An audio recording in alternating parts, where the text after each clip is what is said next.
Ever notice how ads always pop up at the worst moments?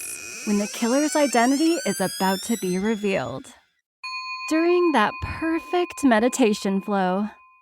On Amazon Music, we believe in keeping you in the moment. That's why we've got millions of ad-free podcast episodes, so you can stay completely immersed in every story, every reveal, every breath. Download the Amazon Music app and start listening to your favorite podcasts ad-free, included with Prime.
It's almost getting dark. I'm glad we got out of here before it got too dark. What are we doing out in the woods at this late? Thanks for bringing your boats or your canoes or whatever you got. Yeah, no problem. Well, I got an email, to the private work email. These two guys want us to guide them down the Chattanooga River after dark. And Love it. We're gonna, and I figured since we don't get any money, we would do this and take this. And I mean, how hard can it be? It's not too bad. I've done it a couple times before. You know me. I love my outdoor activities. So yeah. That's why I own canoes. Yeah, I've never done it. I've never been in a boat. Wait, you signed us up to be a guide, and you've never. You're a guide. Well, but you have boats, so I figured it'd be fine. Well, yeah, I have two canoes, and we'll be all right. Anything you can do, I can do.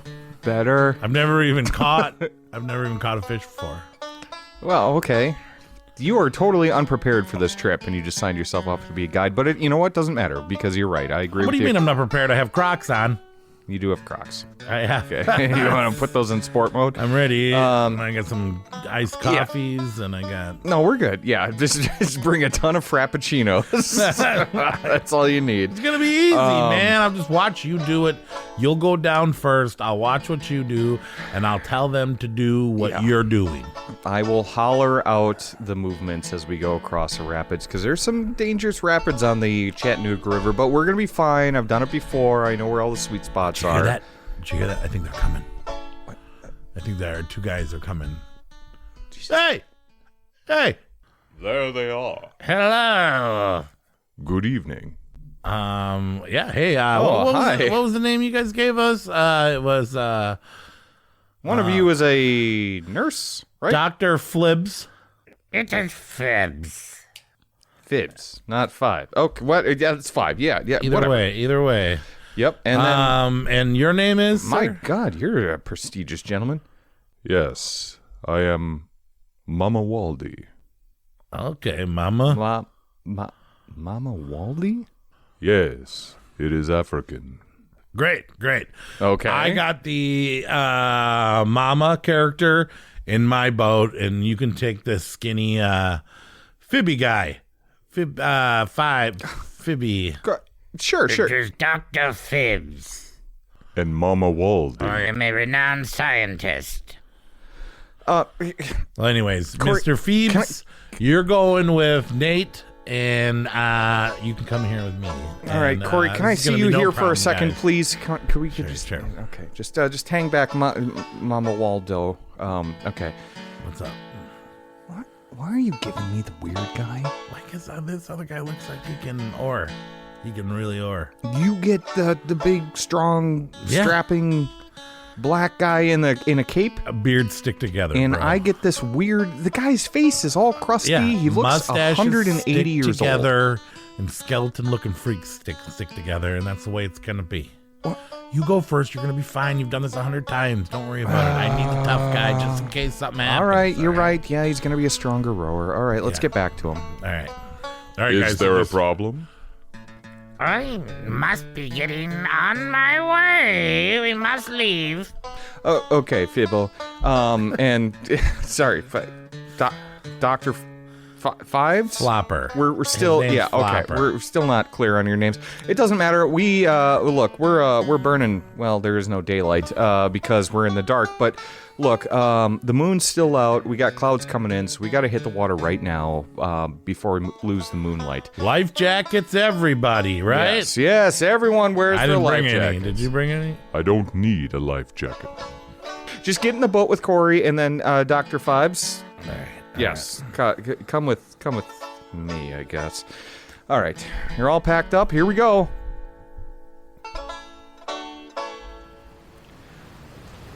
All right, we're coming up to the rapids. Hard. Right behind you. We'll be behind Want you. to steer into them, so just give it a hard left. All right, here we go. What do I use, Nathan? Okay, you want to steer? Okay, just paddle on the left. Yes. Can you get your faster with your arms?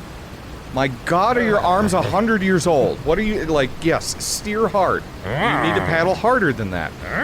All right. Yes. Okay, Jesus Christ. All right, how you doing back there, Corey? So far so good. I just hey, Mama Waldy, let's just let this thing coast until it gets bumpy, right? You're splashing me. I didn't want to tell you in front of the weird guy, but I've never done this before. This is concerning. Yeah, well, but I figured, you know what I mean? Both of us have great hair, obviously great balance because Clearly. of our faces. I mean, we'll be fine, man. We'll be fine. My cape is drenched. Well, why did you wear a cape? I But only wear a this cape. is, we're okay. So I'm pretty sure, like, right. So if we're going too far to the left, then we paddle on the left, or maybe the right, but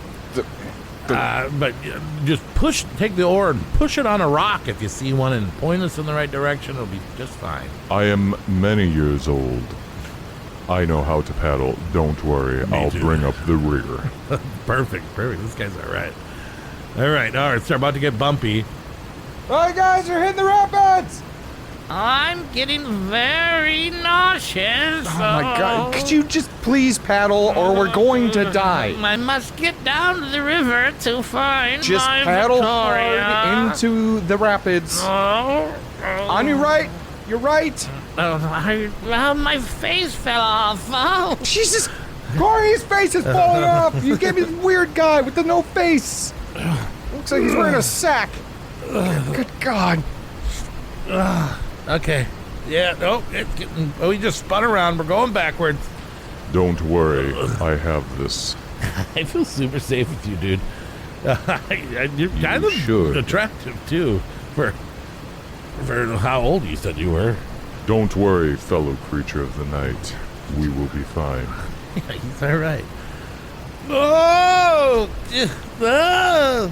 Oh dear, Gore! Jesus, will you keep paddling? What are you doing, Fibbo?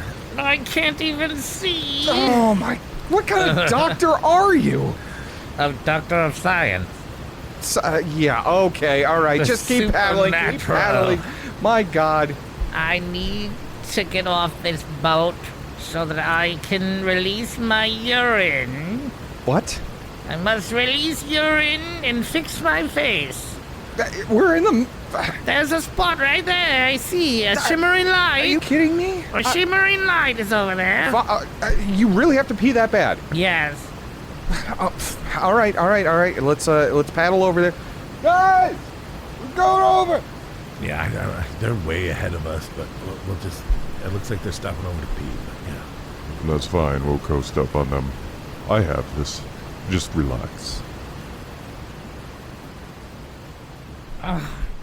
Where do I go? Help me out of this boat. My God, you're 200 years old. Over there. Take me to the other shimmering light over there. Yes. All right. Yeah. Just go over. Pee anywhere. We need to get back in the boat. We need to make our campsite.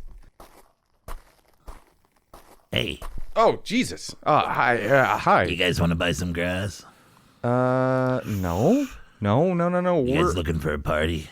no, we're good. And my friend is 189 years old, so he just gonna Looks take. like you might be a little lost. Nope. I've traveled this river many times. We're doing okay though. What are you doing out here You this guys late? want to buy some grass? I don't want to buy any grass. It's a weird place to be selling grass in the middle of the woods at night, but yeah, no, thank you. I'm just waiting for my friend. What are you doing here then if you're not Phibes. trying to buy some grass? Again, my friend's just taking a hot You should piss. talk a lot, don't you? Yeah, we're from the city. I'm sure that makes sense So to do you you. want to buy some grass? I don't want to buy any fucking grass. You just keep asking me How this. about a lid? A lid? Yeah, A lid? I tell you this. You're either going to buy some grass or your little friend and my little friend are going to make it. You're gonna make grass. No, you're going to make it.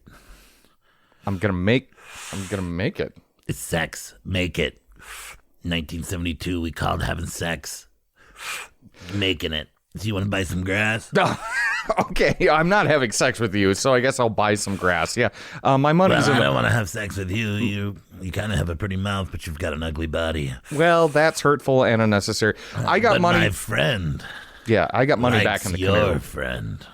Oh, Phibes? Yeah, don't worry about him. What is going on over here? I'm Don't releasing worry. my urine. Look, I'm just gonna run back to the canoe. And Who is this man? Who are you? oh man, look at this one. I like this one. Oh, So you want to buy some grass? No, what? Releasing my urine? look, Betty, you better buy some grass. If you don't buy some grass, I'm gonna take some ass. You know what I'm saying? Oh, you're gonna like this. What are you saying to me? I just woke and released my urine. I am a doctor of science. Look here, you old skinny thing here. You better buy some grass. It's grass or ass. Because there ain't no gas out here. Okay, just so you know. I guess I'll buy some grass. Look at you, bony old thing with your Okay. little skimpy butt. When I get nervous, sometimes I snort like a pig. You snort like a pig. I like that. I really should get back to the boat and find my Victoria. No, son. Don't you be going anywhere now. Yeah, get those britches down. I'm not wearing bitches. Oh. All right, boy, you better get them britches down because I'm going to take this. This wasn't a good idea. Oh, this is the best idea. Oh. Yep.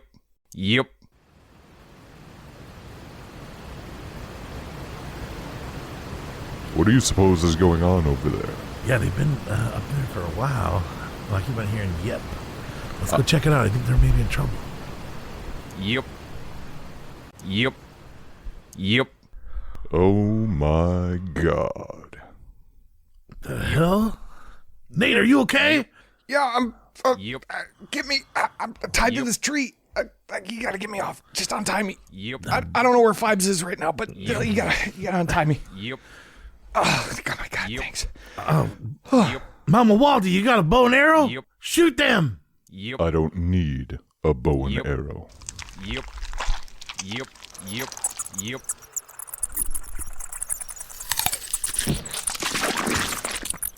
Oh, Mama Waldy, you just killed him. Oh, shit, man. Phibes, you all right? What the hell? With this bat screwing my... You better run. You better run. He's running away. Get this bat out of here. They're making my penis soft. What the hell? Yeah, I was having fun. Jesus Christ, I can't run. I can't run like this. Oh, my God, you guys. Get out of here. Can't run with a boner. He's running away. You better run. I'm sorry you had to see that. Phibes, are you okay? Why did you guys even stop? That was the worst experience of my life. I just want to get back to my slumber and my retreat. I don't want anyone to know about this. Here, please, use a portion of my cape to clean yourself up with. Oh, man, this is awful. I feel awful, guys, but this wasn't our fault. We're still gonna need. What did you do? You transformed into a bat and just sucked this guy dry? Like what happened here? I'm sorry. My first name is Mama Waldy, but people know me as Blacula.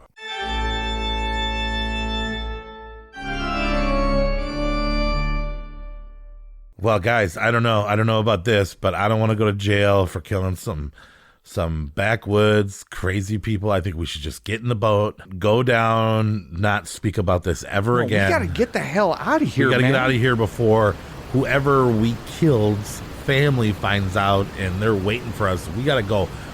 Jump in the boat. Pull up your pants, Phibes. Get in the boat. Let's do this. Give me back my cape. Wheels turning, some of the leaves are turning brown,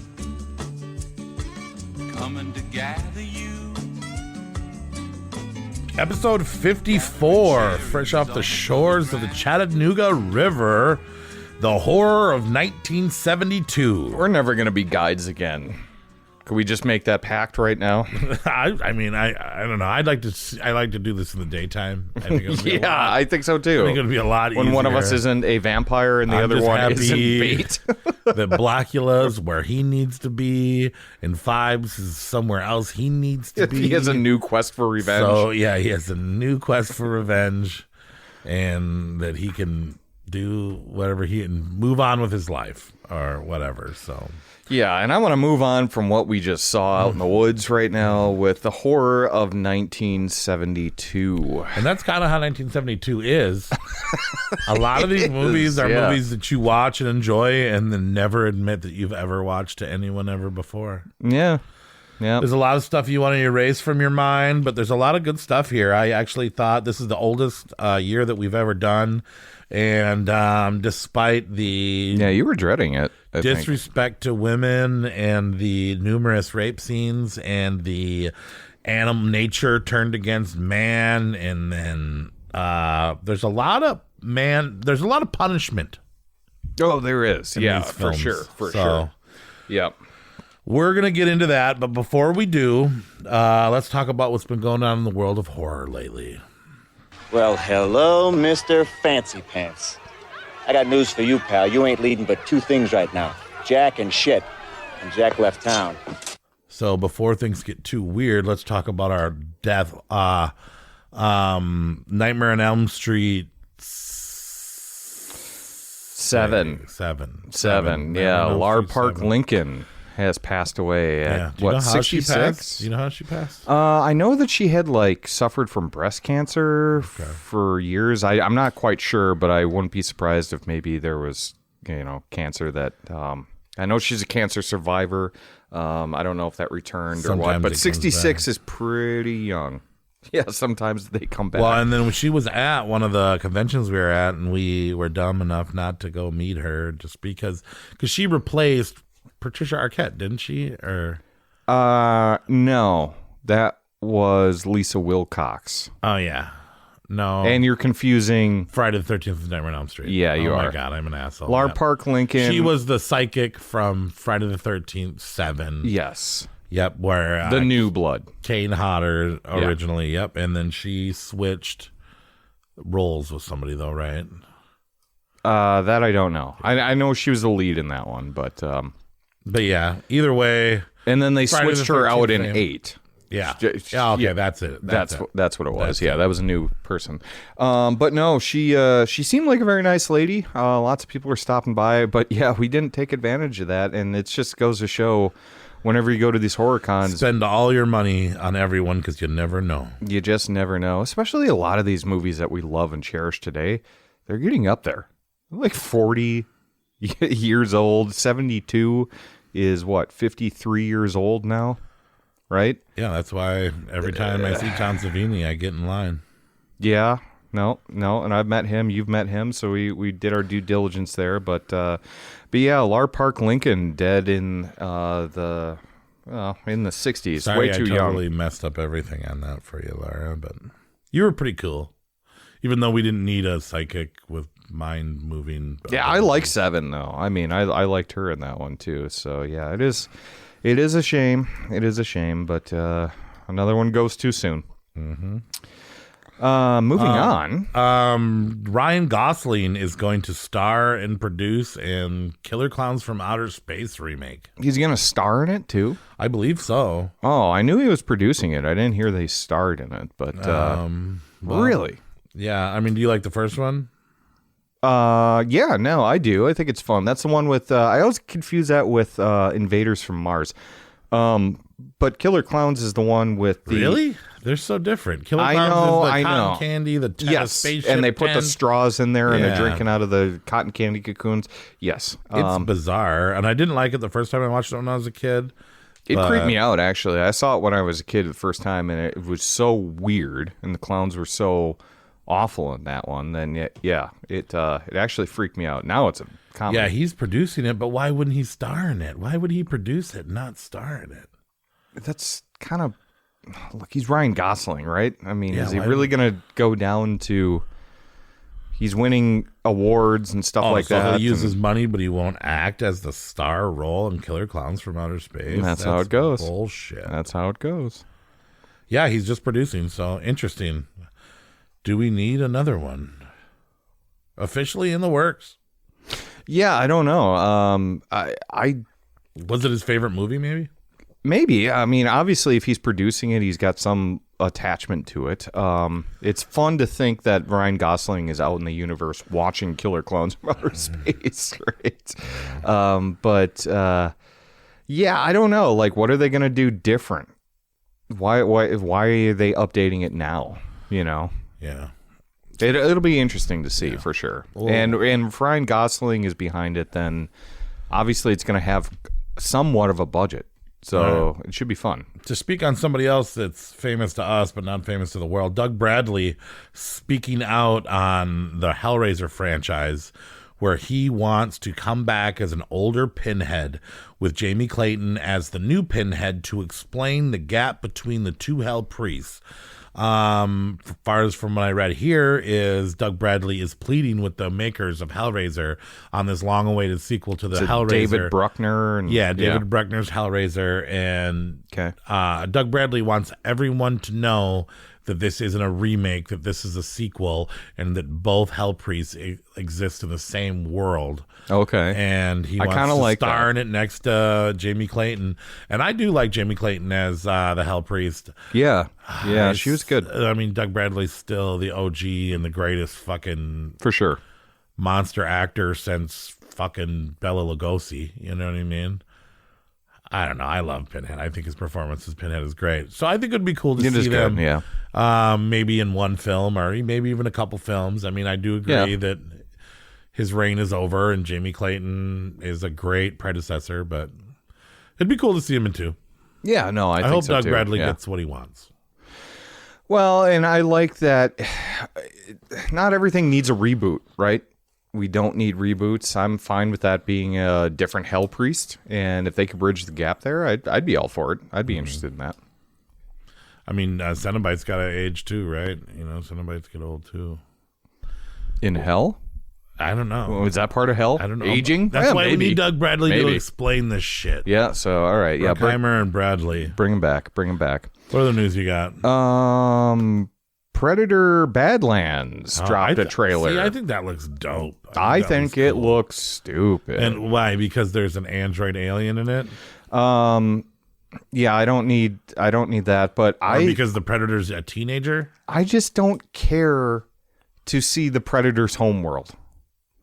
Is that his homeworld? The Badlands, I think this is a place where they're going to teleport a whole bunch of people, like killers, to a place, and then these young predators are going to train on these Badlands. Okay. I mean, that's what I thought. Okay, so maybe that's a different take. They're saying that the predators are younger and they don't have all their armor yet. Yeah, and that much is clear from the trailer because the main predator. And I've also heard that there is a predator that's a good guy. There is that the main character is the predator actually in Yeah. this one, and then I think That's the antagonist. what's her name? Elle Fanning is a supporting character. I don't want that though. I want Predator to come to our Earth, fuck us up. I love there's You want Predator 2 again. I want Predator 2, Predator 1, yeah, anything like that. I'm kind of a purist when it comes to this. I don't want to go to his home world or some neighboring world. Well, I thought we were going through time here. I mean, we kind of already got that with Predators. Well, Robert Predators? Rodriguez. There's Predator, and then Predators. Predators is the Robert Rodriguez one. Yeah, the one with And they- Walton yeah. Goggins, and they And they drop go them to all space, off on a kinda, world, and yeah. like we already got that. We got Predator dogs. We got all this shit that doesn't work. And an Alien vs. wholeheartedly. Predator, we kind of had a good Predator. Yeah, I just don't want it anymore. I want a badass Predator that's gonna rip my skull off. Yeah, I thought it was going to be like a Western Predator, cowboys and predators. Yeah, that's kind of what I was hoping for, Predators and like in the Indians. 1890s or something like that. Yeah, that would be cool. But we don't know. They could be tricking us. I don't know. I think it looks good, man. I smiled when I saw it, but you didn't. I didn't. I think it. Yeah, I'm not excited about this one. I saw the trailer and I'm like, not for me. Yeah, I just don't want that. So we'll see. I mean, it's from the same guy that made Prey though, and Prey was awesome. Prey's awesome. Yeah. So I mean, he's definitely got some talent behind him, but that's really all the. Oh, didn't you say Charlie XCX? Yeah, and Takashi Miike are now teaming up to make a new film, which I'm not a Charlie XCX fan.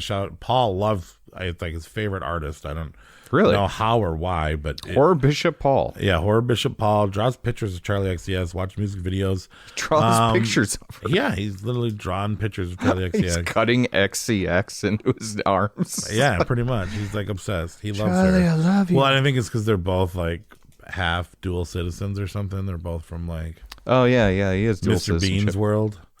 England. Yeah. Sure. But yeah, it says Brad superstar Charlie XCX is teaming up with Japanese genre maestro Takashi Miike for a mysterious new feature. Yes, you read that right. Fangoria.com claims Charlie XCX teaming up with Takashi Miike for a new feature. So there's going to be a new movie that's all about Brad Summer, and obviously there's going to be some fucked up shit in it. Well, if it's Takashi Miike, yeah. What's the last film he did? Has he been doing a lot of films, or is he kind of coming out of retirement? I don't know. No, he did one recently that we might have watched. But I do believe if, with Charlie XCX star power and Takashi Miike's, I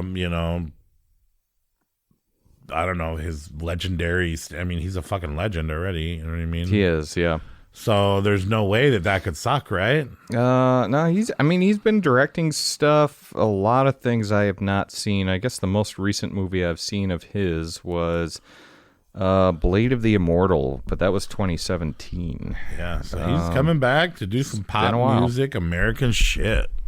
And that is actually big news. That is, yep. We love used to Takashi. just call him Takashi Mike. But yeah, so I guess that's all the news I have. You don't have any more, right? So what have we been watching? We all went and saw Sinners. That's right. Well, Dracula wasn't there. Nope. But he saw it. He loved it too. He actually gave it a 5-star. He actually rated it higher than us. You gave it what, 4.5? 4.5. And I thought about giving it 5. Best movie of the year. We are halfway to Halloween. not halfway through the year, but we're getting close.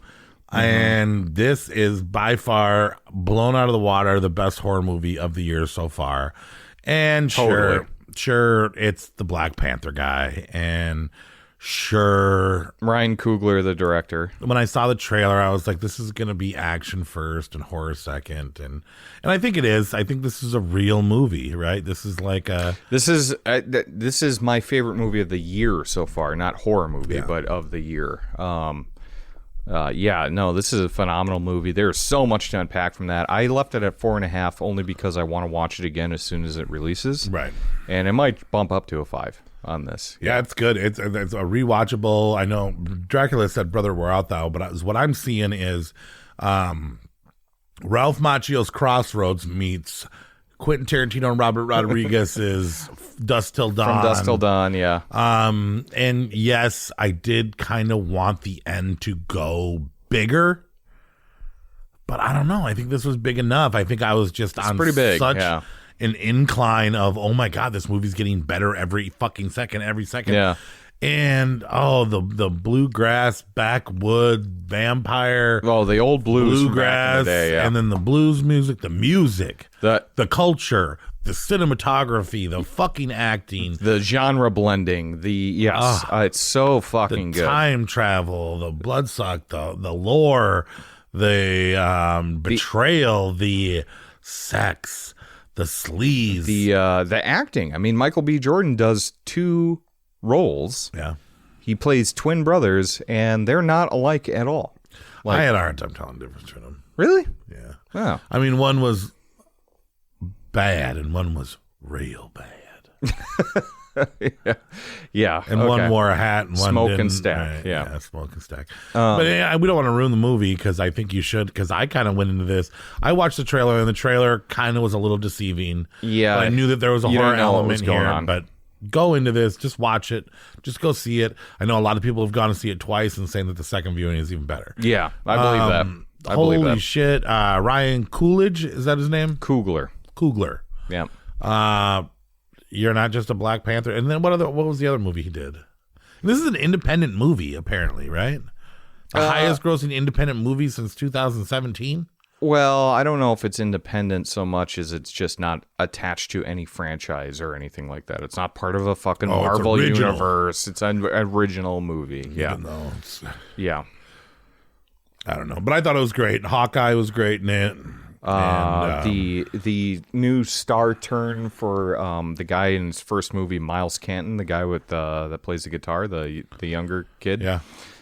What a fucking role from that. But Robert Johnson. Ryan Coogler did Black Panther and then Creed. Oh, yeah. He also did Creed. Yeah. So B. Jordan. It's his boy. and that Fruitvale Station. I don't know if you've ever seen that movie, but that's actually very good too.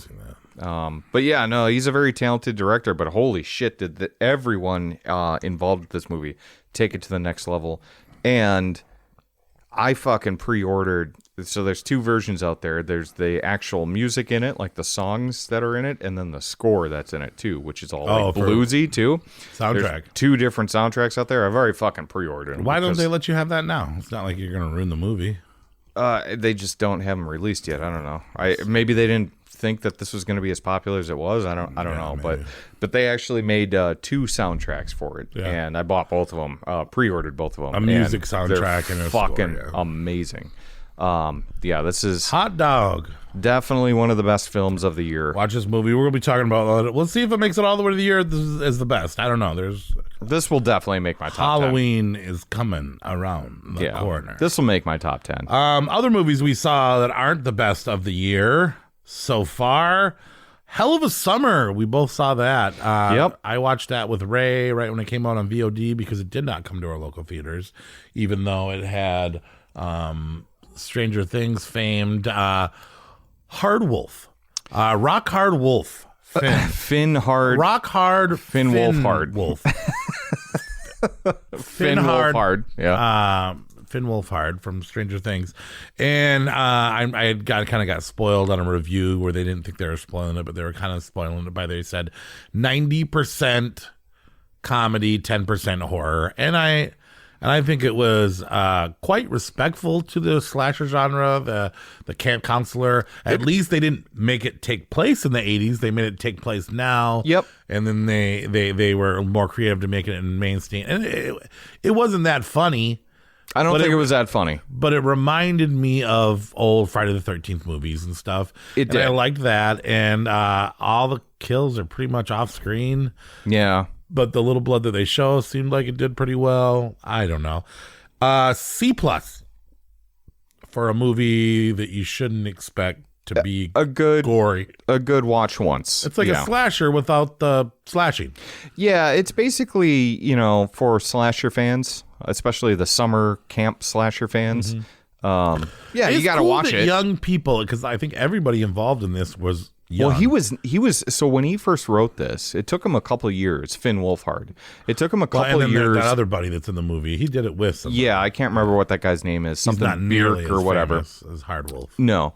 But he wrote it when he was 19 years old, and it took him a few years to even get someone to take him seriously because they're like, we don't want to read a script from a 19-year-old. A little kid. Yeah, pretty much. The annoying guy from Stranger Things that's in love with 11. Mike is the main character. Yeah. Yeah, so I mean, like, he's more than the annoying kid. I love Mike, but... you like him in Stranger Things? I do, yeah. That's your favorite character? Yeah, I don't like Will. Well... Will's a bitch. You like that goofy kid.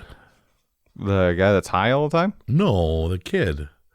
With the fucking hat. The one everybody likes. Oh, Eddie's buddy. Dustin or whatever? Yeah. I mean, I do like him. Yeah. The other one I don't like is 11. Yeah, she's not great. She's gonna save the day. But yeah, I've been invested in her and Mike's relationship for a long time Will's now. brother.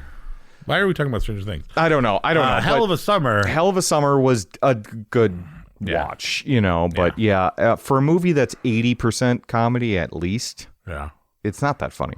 Yeah. So. But it's cool. It doesn't remind you of old slasher It's fun. films. Yeah. And doesn't it make you happy that there's some young kids out there that are making movies like this? Yes. And for that, C+. I was enjoying it. Yeah. Yeah. What did you give it? Like 2.5 stars or 3? I think it's 3. Yeah. 3. Yeah. 3 out of 5 on Letterboxd. I watched, we both watched Dead Mail. We did watch We don't Dead really like Mail. it. No. So you hyped it up on the last podcast. Well, somebody hyped it up to me. Okay. Then I hyped That's it back. fair. And you hyped it. Shudder. I found that on Shudder, and I was like, okay. And then I watched the trailer, and I was like, that doesn't look good. And then I saw that you and Anthony had already. You guys must have watched it right away. I watched it on the day it released on Shudder. Yeah, you Friday. guys watched it, and I must have watched it. He like, saw it in. I watched it at like 3 o'clock in the morning that same night. He went to a film festival. I think he went to the Toronto International Film Festival. Okay. TIFF. God, what a lucky guy. Yeah, and I think he saw it there because he his talked about it review in was this already in podcast, there. and then we forgot that he talked about it, and then we talked about it like we didn't hear about Well, and I don't think he talked about it much because he didn't like it that much. But I watched it the day it released on Shudder. Friday. It wasn't all bad. It wasn't all bad, but I liked the whole detective guy and the lost mail, and it's like had its own kind of world. So that was my biggest problem with it, is because you had such an interesting premise the first third of the film, and then they do away with that, and then the rest of the film is a slog, man. Yeah, and watching some two people you don't like torture each other. Yeah, I did not get it. I mean, it takes a bold swing to do what they did in that film, but it does not work for me. I did not like it. I like the soundtrack. There should have been better synth in it too, for being a movie about a guy making a synth. Oh yeah, well, I mean, it's low budget, right? But I actually enjoyed the soundtrack of it. But yeah, that was a very disappointing film, to be honest with you. Yeah, I think I gave it like 2 out of 5 or something like that. I mean, it's ambitious, but it doesn't work. All right, to the ones that. So, what one did you see that I didn't see? You saw Drop. I saw Drop. It's not a horror movie. Not a horror movie. Oh, it really isn't. No, it's that was what I was worried about. Yeah, no, it's not. It's a good thriller. Is the chick attractive? Yeah, she's cute. She's a cute lady. Is the guy attractive? Yeah, he's very cute too. He's from 1923. Do they make it? They do not make it, at least in the film. They probably make it. I meant make it out alive, not have sex. Okay. Don't ruin it. Don't ruin it. All right, yeah, never mind. But anyway, so it is. It's what's cool about it though is like coming off of a Psycho episode, I've started to go down a rabbit hole of It's like Hitchcock a Psycho movies. movie. It's very much a Hitchcockian film because it takes place. The majority of it takes place I like that word, Hitchcockian. It takes place in a restaurant, and they built this entire set for this film, Right. And there's a lot of suspense to it, and what's going on. So it's very it can't be as good as Hitchcock on Fall. it. I liked it better than Fall. Really, I really liked Fall though. Yeah, I know you did. You did. Climb up to the top. But no, it's a good suspense thriller. I think there's a lot of Hitchcockian elements. Are people to that it. are afraid of heights gonna like it? That has very little to do with it. Yeah, That's what the trailer makes it look like. Yeah, I know, but it's almost spoilerish, the trailer. Really? I will tell you that. Yeah. But it is a decent movie. It is a very decent movie, and but it's not a horror. What do you give it? I gave it like a 3 out of 5. I watched a movie that is kind of not a horror movie too. It's called Locked. Yeah. You have a much younger Nosferatu, poor, raising a child. Alexander Skarsgård, yeah. Yeah. No, isn't he Bill Skarsgård? No, wait. Nope. Alexander, yeah. The guy that plays Nosferatu. No. You're right. He is Bill Skarsgård. Bill Skarsgård. Yeah, you're right. He was Pennywise in one part of his life. He was Nosferatu in his life. He went on to become the Crow. And now they're telling the story of him before he had all of that. You know what I mean? So yeah, I mean, it's a young, poor, struggling dad that is just trying to do right by his daughter. Doesn't he steal a car though? Well, he runs over some bad luck. He's got to get his car fixed so that he can Uber delivery and then pick up his daughter and be not a piece of shit. Because every time, despite how much he tries, he cannot make it in this big city. He doesn't have the money. His baby mama hates him. He's down on his luck. The car keeps breaking. Nobody will give him a break. He's calling his buddies. His buddies don't want to help him. I mean, he kind of looks like a meth head, but I don't know. I like to pretend that he was not a drug addict.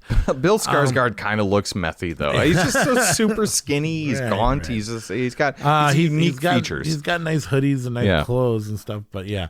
Anyway, so he's in a really tough spot, and he's gotten to the point where he has been like, all right, I need to steal. He feels bad about it. He doesn't. He's doing something to. It feels like something he has to do. So he checks a couple of handlebars on some cars. The coolest fucking car I've ever seen. What do they call it? It's like a Dyson. It's not a Dyson vacuum, but it's like a Dolum, or starts with a D. But this car, I don't know if it's real. Ducati? No, I don't. I think it's a fictional car. Oh, okay. But it's fucking cool, and I would steal things to have that car. So he opens up the door. The nicest car he sees parked in the worst parking lot. He opens it. He sits in there. He's just looking for a couple of bucks to get some scratch offs to try to, do something. Okay. Digs around, finds some glasses. Can't believe how nice the car is. Doesn't find anything. I better leave. I'm getting nervous. Let's get out of here. Door's locked.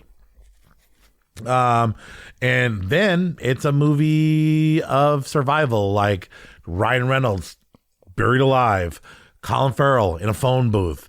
Okay. How many days could you sit in a car when you got this much water? So it's like a survival movie. And Anthony Hopkins is the voice that's Hannibal torturing Lecter him. is within the car, and he's in a hotel close, talking to him through the car while he's turning the heat up, making it cold, making it hot. Bill Skarsgård's drinking his own piss, getting really angry. That doesn't hydrate breaking you, people. his hands. I just want people to know that does not hydrate you. I heard just it. FYI. You're telling me that you wouldn't do that if you were thirsty enough? I would drink my own piss. Yeah, sure. But he was drinking it hot. Oh, well, fresh from the tap. But he fucks up his leg and he fucks up his arm, and then they start driving around, and he's starving to death and loopy and crazy, and Hannibal Lecter's trying to kill his daughter, and he's crying, and there's a big lesson, and there's a big showdown at the end, and Hannibal Lecter is a bad guy in this, Bill Skarsgård is, Oh yeah, he's torturing this guy. Right? oh yeah, it is a good movie. I did actually like it. B minus, C plus. I don't know. I'd put it on my horror list, but Is it a horror movie though? Come on, be honest. Be critical. yeah, It is. yeah, Okay. probably more than Drop is, but Okay. I can see it going both ways. I mean, it's a thriller, but it borders on horror. I mean, Yeah. is Phone Booth or Buried No. a horror movie? No, I don't think so. Buried? You don't think Buried? is? Buried, I could see more than Phone Booth for sure. Okay. But yeah, Phone Booth. I don't know if I've. Phone Booth is a lot like. Well, and it's a Drop. remake of 4x4, Oh, is that some like which is an Argentinian movie that's like a pretty cut and dry. this guy gets trapped in a remake, car yeah. type? Yeah, Of, but oh, the okay. car's not as nice. Oh, okay, interesting. You should watch that movie. You should watch Lock. Yeah, no, I'm curious about it. So, yeah, I'll definitely get around to it. Yeah, You said that like you're not going to get around to No, I'm going to. I know. I just kind of gave you a fuck off there, but yeah, no. yeah. I'll definitely see it. Moving on. Yeah, sure. I'll watch Lynched. No, it's Lynched. I'm kidding. That's me being this. All right. Well, and it's just cool to see like Nosferatu's life before he was a vampire. You're right. Yeah, you keep saying that. I wonder if people are like, "Oh, this is a fucking prequel." Wow. I have no idea. The fuck? No, I mean Nosferatu happened a long time ago. This is different, the multiversal stuff. But I was showing the trailer to Ray, and I was like, "Yeah, dude, check it out, Nosferatu." And she was like, "What?" She goes, "That's Nosferatu," and I was like, "Yeah, and Pennywise." Yep. So Yeah, the only thing that we've really seen him in as what does that teach you? as a norm. You can smoke meth for however long you want and still get a big role. Yeah, I mean, he was in Barbarian as himself, Yeah. pretty much, But yeah, the final movie that I have seen is 825 Forest Road, which I don't is even know also what on you're talking Shudder. about. 825 Forest Road. It is the newest movie from Stephen Cognetti, who did the Hell House LLC movies. Oh, so it's a found footage. It is not a found footage. This is his first non-found footage horror movie. Except for that one Hell House that wasn't a found footage. Yeah, okay, that's fair. All right. But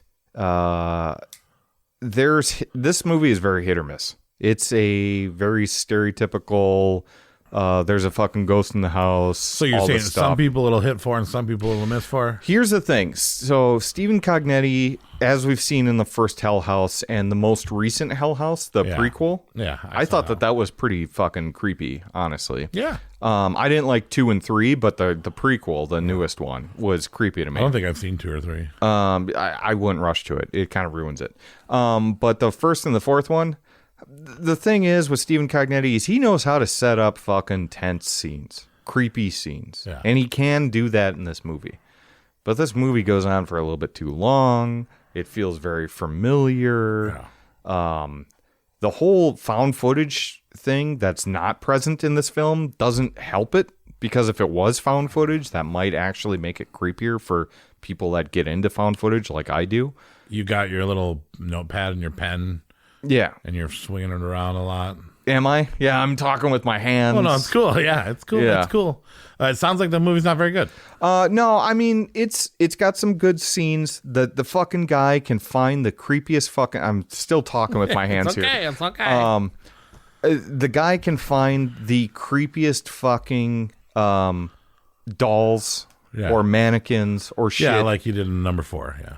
Or in the first film. Yeah. I don't know how he finds these creepy fucking things, and then he makes these tense situations with it. And there is some creepy shit in this It's film. one trick pony. But it does feel very familiar. It's like you get scary things. Yeah. You move the camera slow. Yeah. Let's get some characters. If you're Let's get watching some this in the knots. dark by yourself on a Halloween night, I don't think it's that bad. But I gave it like a 2.5, maybe a 3. I'm somewhere in between there. But yeah, I mean, you've seen them before, right? It's just that fucking Stephen Cognetti. Shudder has not hit it yet this year. Stephen Cognetti needs to be given a big budget to do some of his talent, of his fucking scare setups. Well, and in a Shudder big needs budget. to release some of their gooder movies earlier in the year. We need gooder movies. Dude, wait till Halloween season. There's going to be a new good movie every week. There's that John Lithgow one that I've been hearing good things about. Penn. It's not Cal Penn. It's The Rule of Jenny Penn or something like that. Or Jen Penn. Yeah. Lithgow from 30 Rock from the Sun. Yeah, I've heard good things about that one. So I said 30 Rock from the Sun because there's that 30 Oh, Rock yeah. show. Third Rock from the Sun. Yeah. Yeah. JGL. Yeah, I've heard that's good, but I haven't watched it yet. Meaning to watch it, but I'm not in the mood. I can tell that you're gonna need to be in the right mood to enjoy that film. Yeah. And if you watch it with a short patience, you're not gonna dig it. It feels very taking a Deborah Logan too. Is that a Shudder original? I don't know if that is a Shudder original. I'm waiting for that Ash movie that's a Shudder original that just came out on VOD last week, but they want like $25 for it. It's got the Breaking Bad guy. Oh, yeah. And it's like space, Aaron Paul? lose your mind, fucking... Yeah, no, I've heard... That trailer looks nuts. The trailer looks nuts. I've heard not great things about that. I just want to lower your expectations right out of the looks gate. Nuts, bro. Yeah, I've heard not great things. Chick looks hot. Yeah, sure. Space. I love space. I love Aaron Paul. Is it hell? Is it space? Is it Event Horizon?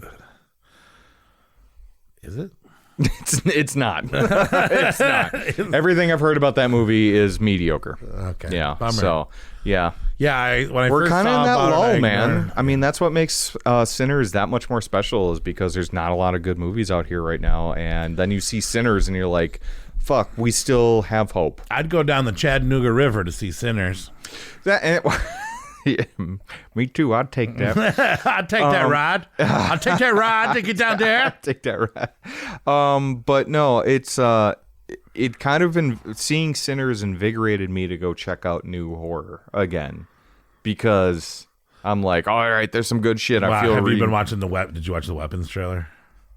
So that looks good. Yes, all the kids disappear Barbarian, at but kids. 217. Yeah. From the classroom, and it's got the chick from Wolfman. Yeah, so people are hyping it up. They're Ozark. saying it's way crazier than Barbarian, which I can't even But believe. I have a feeling that there's a lot more to that movie than the trailer's showing. Oh, there because is. it's Barbarian. From everything I've heard, that Zach Kreger, right? That's the That director. of it. Kreger. Zach Kreger. I'd take him down Chattanooga River. Just Yeah, I'd pick his take that brain. one. Just pick his brain a little bit. I picked something else. You would. I don't know, man. It's Deliverance. You would. Yeah, you would. But no, I read an article that said, yeah, this is going to be actually crazier than Barbarian. So we will see. We'll see. We will see. All right. Well, mail time. Just kidding. We're starting to think you guys aren't listening because we, once again, 2 weeks in a row, did not get an email. So I don't know if it's maybe because we're kind of mean to you when you send us messages. That's not true. We promise That's not true. that we will not be mean to you anymore. Just start writing us again. It's been 2 episodes with no letters. It's been dead mail. So if you want to contact us, savagehorrorcreeps@gmail.com is the best way to do it. That goes straight to Nate, where he filters out all your naughty words and anything you say that's insulting about us. That's not true. Oh, well, okay. I read it as it is written. Okay. What was that? You did crickets? You do cricket sounds? I was just checking the mail, and then I was checking our socials. See, but a cricket sound would have been cool. That would have been. I don't know why that's not on our soundboard. Oh, the only thing I can give you is Empty sounds. Yeah, it's really it's not great. It's not What do you great. have? I can. Wake up, sucker. Okay, That's not it. That's not it. Shit box is gross. No, we've overdone that one. Okay. We need like a cricket That's noise. it, man. Game over, man. It's Yeah, game we're gonna close. What the fuck are we gonna do the now? mail lines if we don't get any fucking letters. No, I don't know. Yeah, we need some show plugs here. Your mother's in here with his cat. Perfect. Would you like to leave a message? I see that she gets it. Yeah, that's the new mail. That's the new mail one. You do that one, okay? Okay, there we go. Then they'll start writing. Okay, savagehorrorcreeps@gmail.com. Otherwise, hit us up on Instagram or Facebook. And that's about it. Nate's number. Can we give him your number? No, yeah, sure. Yeah. You got my fucking number. 715-379-0703. Send me a private message. Is this really your number? That's really my number. I don't really know your number. Yeah, I just don't sell it to like Politicians. I don't care if you guys bug me. I'm not editing this. I want you to know that. So 715-379-0703. You can message me with all your horror questions. I will probably give you the wrong information. Because there's a listener base out there, and we've only interacted with a small portion of them. I just want you to know I'm cool that. with it, man. Okay, you don't know. All right, fine. And if enough people actually, if somebody actually uses it, next week I'll release my social security number. There you go. I don't fucking care. Shitbox is gross. Gonna get it, bitch. So yeah, hit us up and let us know. I don't know. It used to be more of like a tool for you to tell us what we should rank, and then then we'd invite you on. But it's actually getting harder and harder the more nights we get. So it's a little harder for that. But tell us what you want us to rank. Tell us what we did wrong. Tell us what we did right. Or just let us know you're still listening because, crickets. That's right. Can you do a cricket noise with your mouth? I can't. No, I cannot. Okay. Well, on that note, we should really get into the main topic for tonight, which is the horror of 1972. You know how people say, "You're okay in my book," or "In my book, that's no good." Well, I actually have a book. And everybody I ever meet goes in this book. And now I've met you, and you're going in the book. Except, I'm afraid I must file you under chicken shit. All right. 53 years ago, in 1972, we have Nixon getting reelected and becomes the first president to ever visit China. Can you believe that? 53 years ago, we never visited China as a president. And then Nixon also was involved in all the Watergate break-ins, that the scandals and stuff that came from that, which ultimately led to his resignation. So we had political turmoil even 53 years ago, much like we have now. We have some segregation and racism down the south with George Wallace, the Alabama governor that was still trying to keep things white down there. Actually, he was so controversial that he ended up getting shot this year. This year? In 1950 or 1972. And then we have the Munich Olympic massacre. I don't know if you've ever seen the movie Munich, but that outlines the Munich Olympic massacre, where terrorists attacked. It was a terrorist attack which murdered 11 Israeli athletes at the Olympics. They took them hostage, murdered them. Very horrible time. The Godfather debuts at number one. One of the best films of all time. The Godfather comes out. Apollo 20 goes up for the last moon mission. The last Apollo mission, the last time we went to the moon, was in 1972. The first scientific calculator gets created, and the first Boston Marathon allows women to compete in it in 1972. Oh, wow. So that's how far behind we were in the times back then. So, shows in the movies.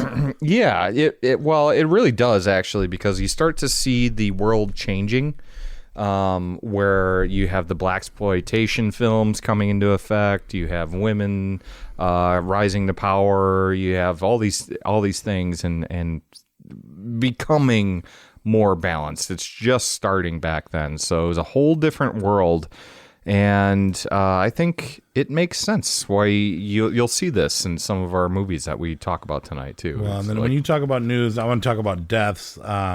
Harry S. Truman died, and then also J. Edgar Hoover died. Oh, so we're just killing presidents left and right, huh? And Jackie Robinson. Other than that, I don't really know who any of these people are, but if you look at the ways they died, murder, heart attack, cancer, suicide, murder. Who are all these people getting murdered? Yeah. And a lot of people... I mean, it wasn't the presidents. Bowel obstruction. A lot of people died from shit problems back then. 1972, big shit problems back then. People were shitting themselves to death. Or not shitting themselves to death. I guess the opposite is. But anyways, 1972.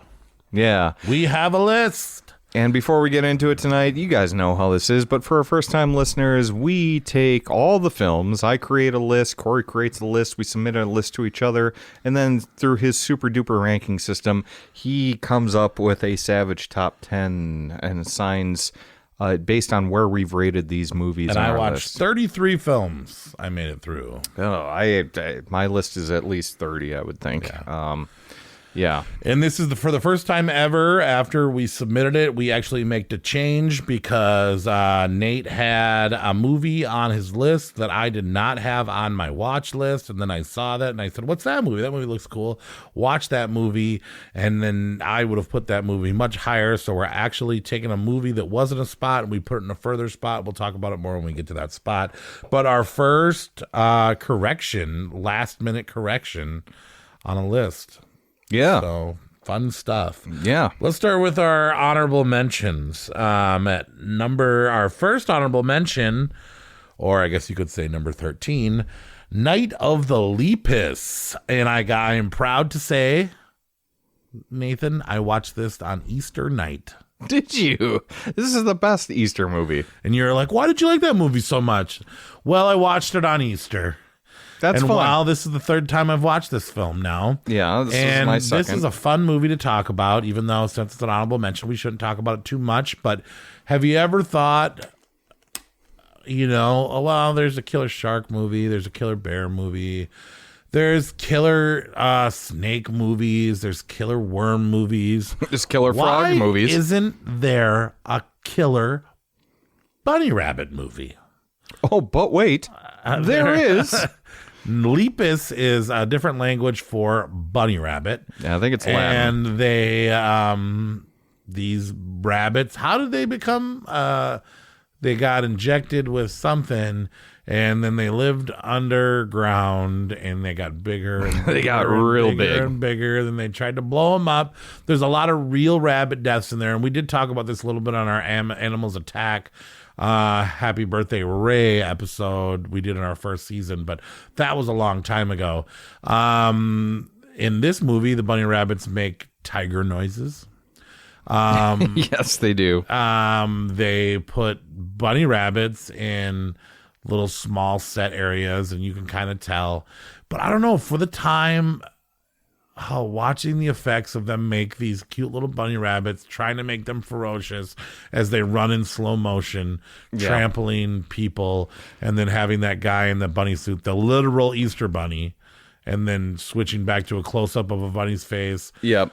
Oh, man. Janet Leigh's in this movie, too. Yeah. From Psycho fame. And she thought it was so horrible that she wouldn't let her kids watch it. Dude, it's got some gore. It's got some darkness. If I watched it as a kid, I'd maybe be afraid of it. Yeah, lepus is the term, or the Latin term for hair, by the way, which is why it's called Night of the Lepus. But for the attack scenes, they smeared ketchup all over the bunnies' faces. Yeah.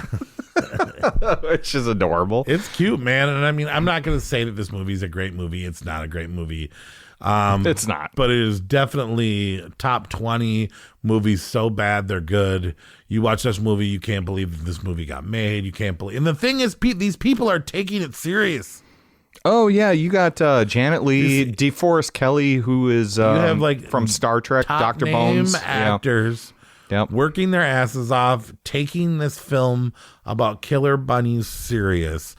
And Night of the Lepus I think it's going to become a fall asleep to every Easter night for me.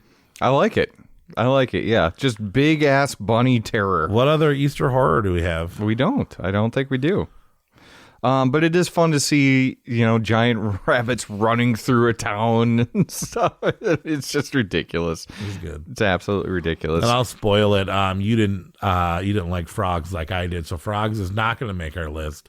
This is also the same year where they had Frogs and Night of the Lepus come out. And if you ever thought we didn't need a killer frog movie and a killer bunny movie, we got them both this year, and they're both good. And a double feature on Easter, Frogs and Night of the Lepus would be a great time. That would be pretty good. Frogs isn't a bad movie, but it's like a Sam Elliott's in it, and the frogs. It's other animals killing people. It's basically Day of the Animal. It's like the environment. And but those frogs are croaking through the whole fucking movie. There's big frogs, small frogs, dumb frogs, smart frogs. Goddamn frogs. But no, Night of the Lepus is one of those so bad it's good movies, but it's fun. I mean, you get to see actual cute rabbits tearing people apart, And I'd say they should remake it, but they shouldn't. I don't think it's gonna work because if they did it with CGI and it's not gonna be good. Rabbits don't even eat meat, do they? No, they don't. They don't at all, but they do in this movie for sure. So, it's cheesy. It's the gore is not. Gore is cheesy, just like the whole premise of the film is. But if you know what you're getting into, it is a pretty fun movie. And if you're watching it on Easter, I can't think of a better film for that. Yeah. So that's good. Watch it. Go back in time and watch it this Easter. Go back in time, or just wait for the next Easter that comes. Some people can't wait. They can't.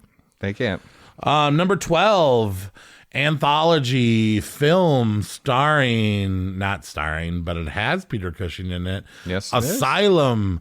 I have seen this movie on people's lists, and I have seen the cover, and I have seen the title, and I have always thought about watching this through my whole life, and I finally watched it for our 1972 episode, and pleasantly surprised. Yep. The opening story. So this guy goes to an asylum under the rumor that the guy running the asylum has gone crazy himself, and nobody knows who's in charge because the guy in charge is now he's portraying himself as a mental patient, pretty much. Yeah. Yes. Yeah. So we have a few stories. The first story is that cover where you see that head wrapped in the meat paper.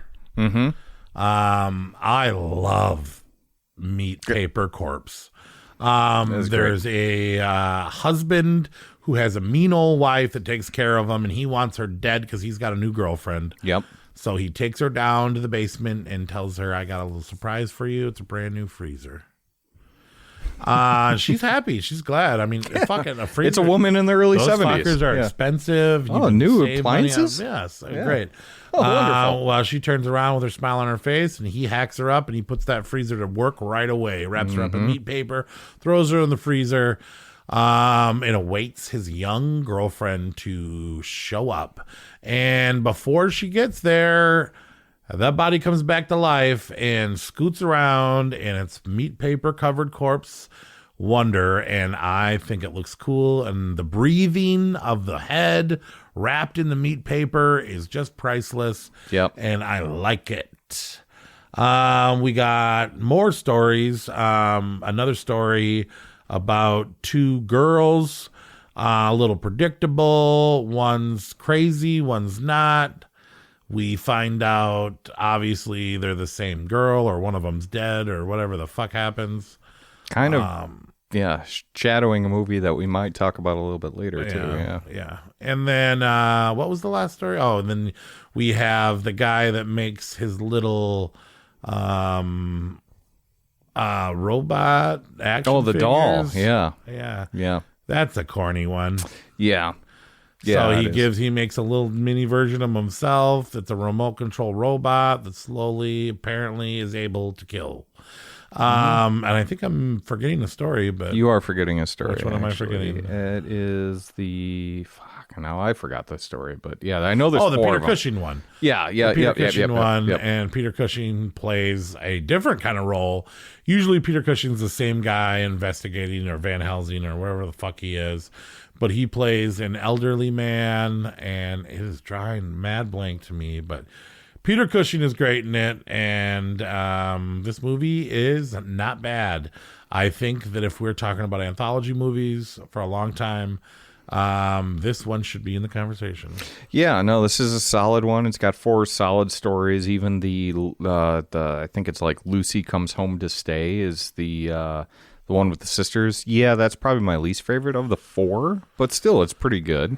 Yeah, the Taylor one, it's written by Richard Block, who, shout out to the last episode that we just did, was the writer of Psycho.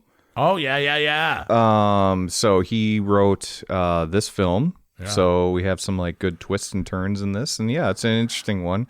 It's very atmospheric. It's an Amicus one, the Amicus Productions. So yeah. This is the last one. Yeah, I think so. The last Amicus. Is it? Yeah. Okay. Yeah, so it's good to see Peter Cushing. We'll see him again eventually. Yeah. Maybe next. Maybe next on let's the list. go to it. Our last honorable mention, Horror Express. Another movie where I have seen the cover countless times. Yeah. Apparently you can, this is royalty free. No copyright on this. You can do whatever you want with this movie. You can change it up. But it's a monster film. You know how like back in the days they used to just make monster movies were horror, creature features. And now that we get in the 70s, things are starting to get a little bit more complicated and people are trying to make movies more like Psycho. Or they're just trying to make vile, dirty nasties, VHS nasties. Yep. Or film nasties, I guess we'd call them back then. But Creature Feature, Christopher Lee and Peter Cushing on the same side. Yeah, they're not against each other like they are in most of the Hammer horror. I mean, films. there's a little bit of riffing and roasting, but yeah, they give each other shit. But they're solving field, the case together instead of Van Helsing and Dracula. Yeah, which is what we're used to them facing off. Mm-hmm. They get a frozen fossil of a creature in a crate box, and it's alive, and we don't need no women to help us solve the case. No, we don't. I don't care how good you type. But yeah, the fossil wakes up. It starts. I mean, for the most part, killing it's kind of just a monster arm. Yeah, for the most part. Well, and an eye, a monster eye. They don't show us enough of the monster. Not like another movie that didn't make our list, Boggy Creek, which I think is a fucking fantastic movie. They show that monster a little bit better. A little bit, but way. barely. Yeah, but barely. Documentary style. I don't think it's a true story, but they almost made me believe it. But back to Horror Express. We're on a train. Are all those men supposed to be Asian? All those white people playing Asian people? I don't think so. I think so. But yeah, it is weird that they're all English on this weird, like, and then there's Chinese, these weird Russian, white guys with tans. Yeah. Yeah, it's definitely, I think there's kind of like a blackface thing going on. Probably, but it's 1972. Yarrow face. Yeah. But white guys doing yarrow. What I like about it, though, is that it is very reminiscent of The Thing. Oh, yeah. You know what I mean? Where, like, the monster can take on somebody else's personality. You mean The Thing's kind of reminiscent of Horror Express? Well, no, because the original Thing... The original Thing was from the 50s, so The Thing from Another World. Right, but that was a different. But yeah, I mean, it does have like the Thing quality of it too, where it can take on somebody else's shape and form, and it just can't fully transform. It's got to leave a hairy arm on you though. But it just can't go all the way. I wish the monster would have been played by Bela Lugosi. Because if I squint my eyes, I'd pretend that he was Bela Lugosi. But it is a fun, like, murder mystery. How do we kill this thing? It seems invincible. Yeah, is it from hell? All this stuff. Yeah. And then you get this, like, crazy role, like, in the final third, where it's, like, Telly Savalas, the bald guy. Yeah. That comes on the train, and he's just like, we got to do something about this. I thought this movie was going to suck balls, and it didn't. No, it's pretty fun. I watched this early in the day, and it was an all right early in the day, something you don't have to pay too much attention to, but Yeah. you can still kind of follow it while you're cleaning your room and shit. So I cleaned my room, took a shower, shaved my face, brushed my teeth, watched this film, and was pleasantly surprised. Yeah, it's pretty good. Pretty good. All right, let's get into the true top 10 of 1972. And you'd think we'd be scraping the bottom of the bucket here, but already we got 3 good honorable mentions, and we're going to kick it off with number 10. The Red Queen kills 7 times. Yeah, this is a fun giallo. With a fantasy folklore story, like the original with the 2 little girls. That's what you hooked got me. 2 sisters. Yeah. You got 2 sisters running around just being awful to each other. And one's wearing red and one's wearing black. And then they're like, every time I look at that painting, I get angry at my sister. And then the old man's like, stupid, stupid, stupid. And they're not speaking English, so I don't know where I'm getting this impression from. But in my head, when I read them, it's an Italian giallo, I think. But. And then, and he's like, let me tell you a story. There's this red queen. She wears red. There's this black queen. She wears black. And every fucking 35 years. I think it's like 100 years, actually. Every so many years, 75, 100, 35. One He's sister, Australian now. one sister kills the other sister. And then he tells this big story, and it's obviously like those 2 girls are going to kill each other. Yeah. And he's like, take that painting down. I'll tell you the story. You'll forget it. The Red Queen rises again after 100 years to kill 7 people, with the final one being her sister. And then you have to watch them grow up, hear about how they've been gone, and then obviously you can guess what comes through. But there's a lot of twists and turns in the story, though. I mean, and I love the lore of the queens and the sisters, Yes. and the fantasy element to it, and the music's good, and this with every giallo, where a lot of people are like, oh, we're watching this for the hot chicks and the gore. No, man, the scenery. Yeah, this is very They atmospheric. go to really cool places. Yep. And have really cool houses, and they have really cool backgrounds. Yeah. And it's just such a weird culture flip. The more you watch giallo films, the more you start seeing things that it's really not all about the murder and the boobs. No, there's there's a style. I mean, that they're part of it. It's Yeah. all part of it. But there's more. But there's a style. Yeah. There's I used to have definitely a hard style to time it. getting through these, and I'm starting to appreciate them more and more and more, these deep cuts. You got to be down for a mystery, though. Yeah. And you do get that in this one, because this storyline. But I will say another thing. Very twisty. I never guess the killer. I always think I got it. I always go into these thinking I'm watching an American mystery. Oh, yeah. Where I guessed it, but I'm always wrong. Yeah. And this one was no different. So, the Red Queen kills 7 times. Yeah, a great Give me that murder picture. giallo. Let's put it in the room. Not much to say about this. You're going to have to read it. Deal with it. Okay? Deal with it. Number 9. This one's all you, buddy. The Night Stalker, made for TV movie based off of a TV series that I did not know about. No, so this was a TV movie. Kolchak. Yeah. Yep. So the main I don't like character's last name Kolchak. is Kolchak. And he's a famous actor from a bunch of shit. Darren McGavin. Yeah. I recognize him, but I didn't know where I recognized him from. I don't know. Look it up while I'm telling him about it. But yeah, so basically he's a reporter that is investigating a bunch of murders where people, girls, prostitutes, things like that, are ending up with their blood drained throughout the city. So he is trying to get to the bottom of it. The police don't want to believe it. Obviously a vampire, but nobody believes him. It's a vampire, and he's the only one that's starting to Exactly. believe the vampire. And I feel like that's the most of the movie. And I'm so sick of people not believing in vampires. Right, yeah. It's a movie. It's a real nasty habit they have there. Do they not know they're in a movie or what? So then, so this was a TV movie about Kolchak, and then they did the Night Stalker, and then the Night Strangler. A Christmas Story. He's the dad. Oh, in the yeah, Christmas yeah, the Story. dad Yeah. from the Christmas Story. That's right. He's That's in Raw right. Deal too, and Billy Madison. But yeah, it's Christmas Story. So then they follow it up with The Night Strangler, and then they're like, these two TV movies were so successful, we're going to make a TV show called Kolchak, The Night Stalker. Okay, so the TV show is based on the movie. Okay. And that, I think, was only 20 episodes long, and I think it went for like 2 seasons. And I just saw it $12.97 at Walmart. The new slipcase, it's blue. Totally worth it. I think it's the X-Files before the X-Files. It's basically this reporter that is solving crimes, and they deal with all like the famous monsters. So vampires, zombies, Jack the Ripper is one of them. Yeah. The reincarnation of Jack the Ripper. Maybe a cannibal. Ghosts. Mermaid. Werewolves. Bigfoot. I don't think there's a Bigfoot one, but I thought you said that he covered all the. But I mean, like it's all like the traditional classic Creature monsters. of the Black Lagoon, and it's fun. It's a really fun movie. It's got that 70s charm.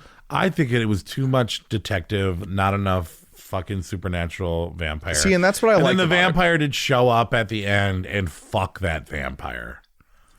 I did not. Why? Because he would just toss you around. He's a little buff, and not charismatic. He's not buff. He looks like an old bitch, but he'll throw you across the room. He was stiff. Yeah, he was definitely stiff.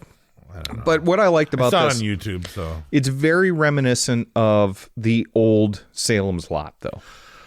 It's not 3 hours long like that. It's only 75 minutes long, so it's a quick get in, get out. But it's basically this guy arguing with his bosses that it's not a goddamn vampire. But it definitely is. It's not a goddamn vampire. Well, why are they stealing blood? I don't know, but it's not a goddamn vampire. Yeah. Well, here's another reason why it's a vampire. It's not a goddamn vampire. And it just felt like it was just drilled into my head, and I was like, it's obviously a fucking vampire. Yeah. Yeah. So maybe that was it. Yeah, but I mean, it's like it's very quick paced for what it is. It's 75 minutes long, right? It's a TV movie without the commercials. So you don't get like the gore or anything like that, but you do get the atmosphere of the original. For fans of the original Salem's Lot, that was, I think, 79. Yeah, I think it was. Yeah. Then you'll really like this, and if you do like this, I would definitely tell you to go to where did you see that? Walmart. Yeah, Walmart for $12.97. Yeah, complete series. Fucking 20 episode, DVD. over 20 hours of. I couldn't believe I went there to go pay my electricity bill, and good monster hunting. And there was a long line, so I obviously went to the video. It's got atmosphere. It's creepy. I actually took a picture of it. Kolchak's kind of interesting. You know, he's kind of like a little interesting nerdy guy. He's the dad from Christmas Story. So I mean, like, yeah, just imagine him in a pork pie hat and solving crimes. And it's fun, and I like the detective angle of it. And that was something different that we had throughout all these films. Yeah, look, it's right between Pokemon and House of the Dragon. No, there you go. It's worth it, man. For $12.97, it's definitely worth it. $14.97, sorry. Oh, well, still, even then. Yeah, I think it's definitely worth it, and I sent you the picture. It's a good it's a good investigative monster series, movie, if you're into that all that stuff. But if you're not into that kind of thing, our number 8 would be the Gore Girls. Oh, yeah. Yeah, if you're missing the gore from Kolchak, then they're the Night Stalker. Then you'll get it in the Gore Girls. So I'm so split on this movie where Gore Girls, you know, it's the director of Wizard of Gore. Okay. Herschel Gordon Lewis. Yeah. Yep. And is he the cameraman? his was always low budget. The worst camera angles, the worst camera quality, the worst so many things are bad about this fucking movie, but I'll tell you what's not bad about this movie. It's just like every other one of his films. It's just a lot of charm, although it's low budget. Disrespectful to women. Yeah. Every woman gets treated like garbage, gets treated like crap, gets subjectified. The camera angles on the stripping is in the most unattractive angles I've ever seen. Like, these are kind of good-looking girls, but the camera angle's like straight up her nose. In the worst lighting, in the worst everything. The kills are very creative and very good. One girl gets her ass mashed to death with a meat smasher, a meat tenderizer, tenderizer, and she gets beat to. There's a nipple pus martini scene. There's that was rough. There's a bartender that I fell in love with. It's scenes like that made me want to become a bartender. Do you remember the bartender scene when he was like, "Go away, I'm busy," and the drinks they order, getting that girl so drunk she can't even sit up. I don't know if the main guy that was with the chick that was helping the cops with the murders, was he even a good guy or a bad guy? He was. You don't really know, right? He was just full of himself. Almost. He just really loved himself. But the women really liked him. Oh, they loved him. I didn't like him. They loved him. He would just tramp. I don't know. He didn't need that cane. He would tramp all over the crime scenes, and then the cops would show up and be like, "Oh, help me with this, help me with that," and he'd be like, "Why should I help you?" And I was like, "I don't know. You just destroyed the crime scene. Had sex with this chick next to a dead body. You know what I mean? It's sleaze. It's gross. It's bad gore. Bad gore so good, so bad it's good. They weren't afraid to do shit. You get strip scenes in between it. You get trying to figure out who it was. Obviously, it was the guy that was smashing melons through the entire film, right? Yeah, not very subtle, right? Yeah. No, I mean, but what about the meat cleaver to the face and then pulling out the eyeball and putting it back in? Yeah. And that's the thing with Herschel Gordon Lewis is he does not make really good quality films. I mean, he does Wizard of Gore, Blood Feast was his other one, his like magnum opus, if that's what you want to call it that. That's his best one. But there's a certain charm to it. I mean, there's that swanky 70s vibe where girls are dancing. He needs a cinematographer. Yeah, but bad. I mean, like, he needs a sound engineer. Bad. He was basically Roger Corman, but leaning into the gore. Right. You know what I mean? So he wanted to be known for that, and he became a staple, honestly, in horror films because of the stuff that he created. Good trash. And this is good trash. Gore Girls is kind of fun, and you see some shit that, like, honestly, like, I know it's fake, right? Right. But, like, when he's just hacking up that woman's face with the cleaver, rips her eye out with his hands, puts it back in, then chops it up. Yeah. Like, it's just like, what the fuck, man? Like, and then you're like, oh, hey, there's 10 minutes of girls dancing now. I watched Gore Girls. It was one of the first ones on my list that I watched, and I had it really high. And then as I was like double checking it, I kept on going, I can't put Gore Girls this high.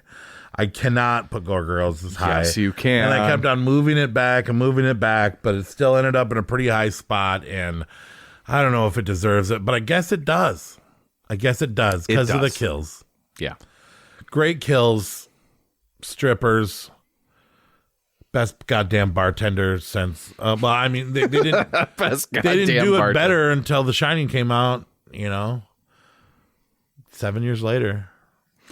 Before Lloyd, there was this guy. Okay. Can you give me some information? You don't want to see this detective make sequels to this film, though, with his cane and his arrogance? Yeah, sure. And, like, every girl wants him. He's just a huge dick. Oh, man. All right, number 7. I think it's fun. Number 7. Lucio Fulci? That's right. Okay, Lucio Fulci. You don't know how to say his name? Well, Come on, dude. I thought I did. I should. You did. You got it right. But I'm so used to messing it up. It's just automatic. Luke, don't torture a duckling. And why do you watch a Fulci film? Because you want to see gore. You want to see death. You want to see bad overdubs. Well, you get the bad overdubs, but you do not get the gore like you get it. You get a lot of dead children in compromising places, and you get to see children playing alive, jumping around. Mm-hmm. and then you get to see him dead underwater. And you get to see a very attractive woman, the same girl from Red Queen Kills 7 Times. You can see her get ass butt naked and talk these children into sexing her. And then when they go, yeah, I'd like to come lay next to you, butt naked. And then she's like, ha ha ha ha, ha, you have to go. You're too young for me. She's the most evil tease I have seen in a film ever. I don't... Name a more evil tease. Well, and if I was a 13-year-old boy, man. Oh, God. Oh, man. Oh, God. Or if I was a 39-year-old man. Oh, God. Like now. And then she started teasing me like, what the hell, She is a dude? little bitch. And she's a good guy, right? No? She's not a good guy. She's not a good guy. She's butt naked, showing her breasts to kids, and then trying to seduce them. But you're wondering why she's doing this, but you're still like... And it doesn't really get explained, does it? No. She's just doing it to make That's why you're like, you think she's a bad guy. Yes. But she kind of plays a role as not a bad guy. She's not like the good one. Yeah, it's weird, dude. It's really weird. And honestly, the reason why this is not, I'm not a huge Fulci fan. But this is not my favorite Fulci. But the awkwardness of this film is brilliant. The confusion, the dead children, the way that they make fun of the retarded girl. Oh yeah, so awkward. It's weird, and it's got really good scenery. It's got beautiful women. It's got. It's anti-church, I guess, right? It's definitely anti-church. Yeah. Let's just leave it there. But yeah. But yeah, it's another giallo, but this one's about child murders in a town, right? And there are some really weird stuff that. But yeah, Barbara Boucher. Boucher, is that Barbara Boucher? Boucher? Boucher, like Bobby Boucher. Bobby Boucher. I mean, it's Bouchet, Boucher, right? Yeah. Barbara Boucher, not Bobby Boucher. You get to see her naked in front of children, and it's such a conflicting, awkward thing. I mean, she's a redhead. You know how I get around redheads, and I just like, and I'm like, she's the killer. She's probably the killer. Well, she wants to fuck little boys. No, she wants to fuck with little boys' heads. She wants to, yeah. But then she wants to find out who's killing all these little boys so that she can fuck with their heads sexually. Yeah, it's not good. I don't know why that was in there, though, looking back at it. And she does it not once, but twice. Yeah. Like on the bridge where she's just like, hey. That's just her thing. Everybody's got an aunt like that, though, right? Seducing kids just to fuck with them? You don't have an aunt like that? Not alive anymore. Oh, you did have an aunt like that. We all had an aunt like that. Everybody has an Gross. aunt like that. But yeah, so a lot of, it's Fulci's. You said he used to do spaghetti westerns. I've never seen any of the spaghetti westerns. And he makes some dark spaghetti westerns. I know, you when you think Fulci, you think death metal and outrageous gore. It's not in this movie. This is a dead children, psychosexual, weird film, but it's a progression of one of the greatest directors, at least greatest Italian horror directors. So I had to give it more respect. But most of what I like about this movie was watching it, trying to figure it out why other people like it so much, and feeling awkward. And after the movie, feeling weird. Just feeling weird. You feel kind of dirty watching You feel this like film. the duckling that's getting tortured a little bit at the end. Yeah, you do. Yeah, you do. I felt like a little lost boy that didn't know if it was okay to be horny or not.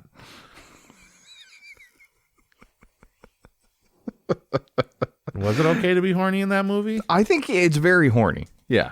It's 1972. Everyone was okay horny. That I'm horny during a murder tiny boys movie? Yeah, I mean, and then them wrestling, just ripping that poor that challenged girl at the end, and then the feeling. I was so worried about that little girl. Yeah, and they were like, "Don't worry, she's not She's not stupid. She's retarded. Yeah. She's retarded. It's not that she's stupid. Yeah. I mean, that's... Here, give her to me. No, you give it. And just like, they were just like wrestling over her. Yeah, well, it's 1972. You wrestle the mentally handicapped, the cognitively disabled people. No, that's Don't Torture a Duckling by I don't know. Fulci. It's interesting. You liked it way more than I did. Yeah. That. I think there were some better giallos on there. Like All the Colors of the Dark, I think is better. I'm trying to think of the other one that I saw. Damn it. You put it on your list. It was on your top 13. Yeah, I think it was like in an honorable mention spot. Yeah. Like, I think it's good. And I did not guess the killer by any means on this one. I guessed everyone but the killer. And I liked that it was about child murder. And I know that sounds weird. That? Yeah. I know that sounds weird, but like every other giallo is like, oh, we're killing pretty girls and all this stuff. Where this is this small town in Italy, you know, dealing with this like child murder and stuff and all the plot that goes with it. I bet you your favorite Jello is orange. Mine is lime, and I think that's the big difference between us. Yeah, okay. You like orange Jello? We got to move on. Number 6. I hate where this conversation's going. I like green Jello. I like blue or red. So it'd be really? Cherry or blue raspberry. Okay. Yeah, there we go. Strike you for an orange guy. Number 6. Now, this is the one that I did not see that Nate had very, very high. It was number 4, I think. I think it was 4, yeah. And then I watched it after I saw that he had put it high, thinking, oh, great. There's another movie that Nate's just going to stack to the top. And it's not going to be good. It's going to be whack as fuck. Thanks for... It's got a really cool title. Thanks for playing a little inside baseball. I guess I better watch this shit before the cast comes. So I tuned into... I love it, dude. I love that you're just showing how people are just like... Tombs of the Blind Dead. What a fucking title. Start off. Yes. And why wouldn't zombies be blind? Right, yeah, because their eyes would just rot just like the flesh would. They gotta be so dried up. They don't drink water. They don't. Yep. But anyways, starts off, couple of hotties. It's Spanish. It's not Mexican Spanish. It's Spain Spanish.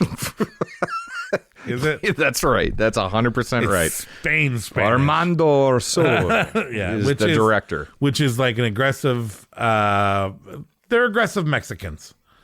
They're aggressive. I have a hard time listening to them, and of course I got to read subtitles, and I'm like, fucking Nate, great. There's no fucking track. It was on AMC, Shudder, AMC, whatever the fuck it is. Mm-hmm. But boy, was it shot beautifully with a great camera. 2 very beautiful, Virginia and Betty. Yes, loved them. Wanted to watch them the whole time. Betty, a little annoying. Yeah, but she grows on you. Yeah. Do you tell me you didn't want to fuck that guy up when she got raped? Okay. Yeah. You loved her after that, right? Mm-hmm. Not because of what happened. Not to because her, of that. No. How strong. No, let's make that very clear. She wouldn't take the cigarettes after. Right. Yes. Yeah. But we have them jumping on a train. 2 bestie friends. Betty's flirting with this guy that I think Virginia kind of was into. Yes. So Virginia gets up, grabs her fucking sleeping bag, grabs her shit, jumps off a fucking train in the middle of nowhere, and sets up camp. Gets butt naked by a fire in this old abandoned house. You gotta, dude. I thought, and that's when I fell for Virginia, and I think Virginia, she grew on me too. But so we have them rooting around, and then we have Betty and her new boyfriend out there looking for Virginia. Am I following this? I watched this. Yeah, it doesn't really matter, right? Okay. I mean, you're just trying to get to the Knights Templar zombies that rise. Well, and then they tell the kind of the old story of the Knights where they would put girls on crosses and then ride around on their horses and cut her boobies up. Yeah, they cut up boobies. They cut up boobies. Mm-hmm. And you're like, what? That's not our kind of Knights. That's not hashtag not my That's night. not our horror nights. And then so we get to see the weird shit they did. I don't know why. Were they cutting up the boobies? It's just part of their blood sacrifice. It's right? a blood sacrifice for their satanic rituals. So these Knights Templars used to be doing satanic rituals. They're all dead now, but then because of their rituals, they come back. Right. And they're crusty. And they are crusty. But this is some of the most atmospheric fucking shit that I've seen in a film. Like the zombie Templar, the Night Templars. They look so fucking cool. Oh, dude, and like they look so cool. Why did Virginia come back as a zombie? Because she looked hot. Satan. Yeah, I don't know. She was like a fresh zombie, and then she was like stalking her friend, and then and then she got lit on fire, and one of the best 1972 fucking fire her up, flame on. When she got started on fire. Yep. Wasn't that pretty good for 1972? Yeah, it was. Yeah, no, there's some good gore. But really, it's the atmosphere. She should be up there on Lady Horror Mount Rushmore, Virginia. She is. Look at you. You got a little crush going on here. Virginia. And I didn't like her at first. Both those girls, I was like, those chicks seem cool, but I'm not attracted to them. By the end of the movie, I was attracted to both of them. By their they were like the only two women that were portrayed strongly. Out of all these you can't say creepy, that. awkward. Yeah, I was gonna say you can't say that. And then there's the mom in that one, and then there's a bunch of them. So not all women disrespect. No, a woman gets disrespected in each one of these movies, but there's some that don't. You're right. Good. Right. Good. But no, this is definitely like one of those like deep atmospheric ones. There's some cool gore. How cool did it look though when you're seeing the fucking blind dead on horses riding in slow motion? Yeah. Man, that looked fucking. And they were cool looking zombies, man. Yeah, they were cool looking zombies. It looked really fucking cool. Their fabric on their clothes aged just as perfectly as their faces. Mm-hmm. Yeah, their hands as their the bony little skeleton I love that hands. shit. If you put this back next to Night of the Living Dead and this movie, I might go this movie. Wow, really? Okay. I mean, like I think these zombies are better, cooler than the ones in Night of the Living Dead. Yeah. I don't know. It did kind of remind me of Night of the Living Dead a little bit. It did, yeah. It's kind of got that siege narrative in the castle, the abandoned castle or whatever. Are you from Spain? But do you not understand Night of the Living Dead? Watch this movie. But this was the first one that started the Blind Dead series. So there's 4 films. Oh, what are those called? Oh, the Ghost Gallows. Yeah, we covered that one. The Ghost Galleon. That one was pretty good too. Yeah, Night of the Seagulls. Oh, I watched that one too. And I did not catch that they were all the same. There's one more. They're not like linked, but they're all like the Blind Dead coming back. But they all look cool. But this one's better than those other two. Oh yeah, well this is the first, right? And then but you would think they would get better later on with special effects and whatnot. Yeah, I'm trying to. Shit. What was it? I just saw it. Was it Return of the Evil Dead? Maybe Night of the Seagulls, the Ghost Galleon, and Return of the Evil Dead is the ones. So Return of the Evil Dead is what I need to watch. Yeah, that's the second one. And honestly, there's some really cool stuff in that one. This one beats those other Night of the Seagulls. Yeah, for sure. This one is. But I think you'll like the second one if you like those.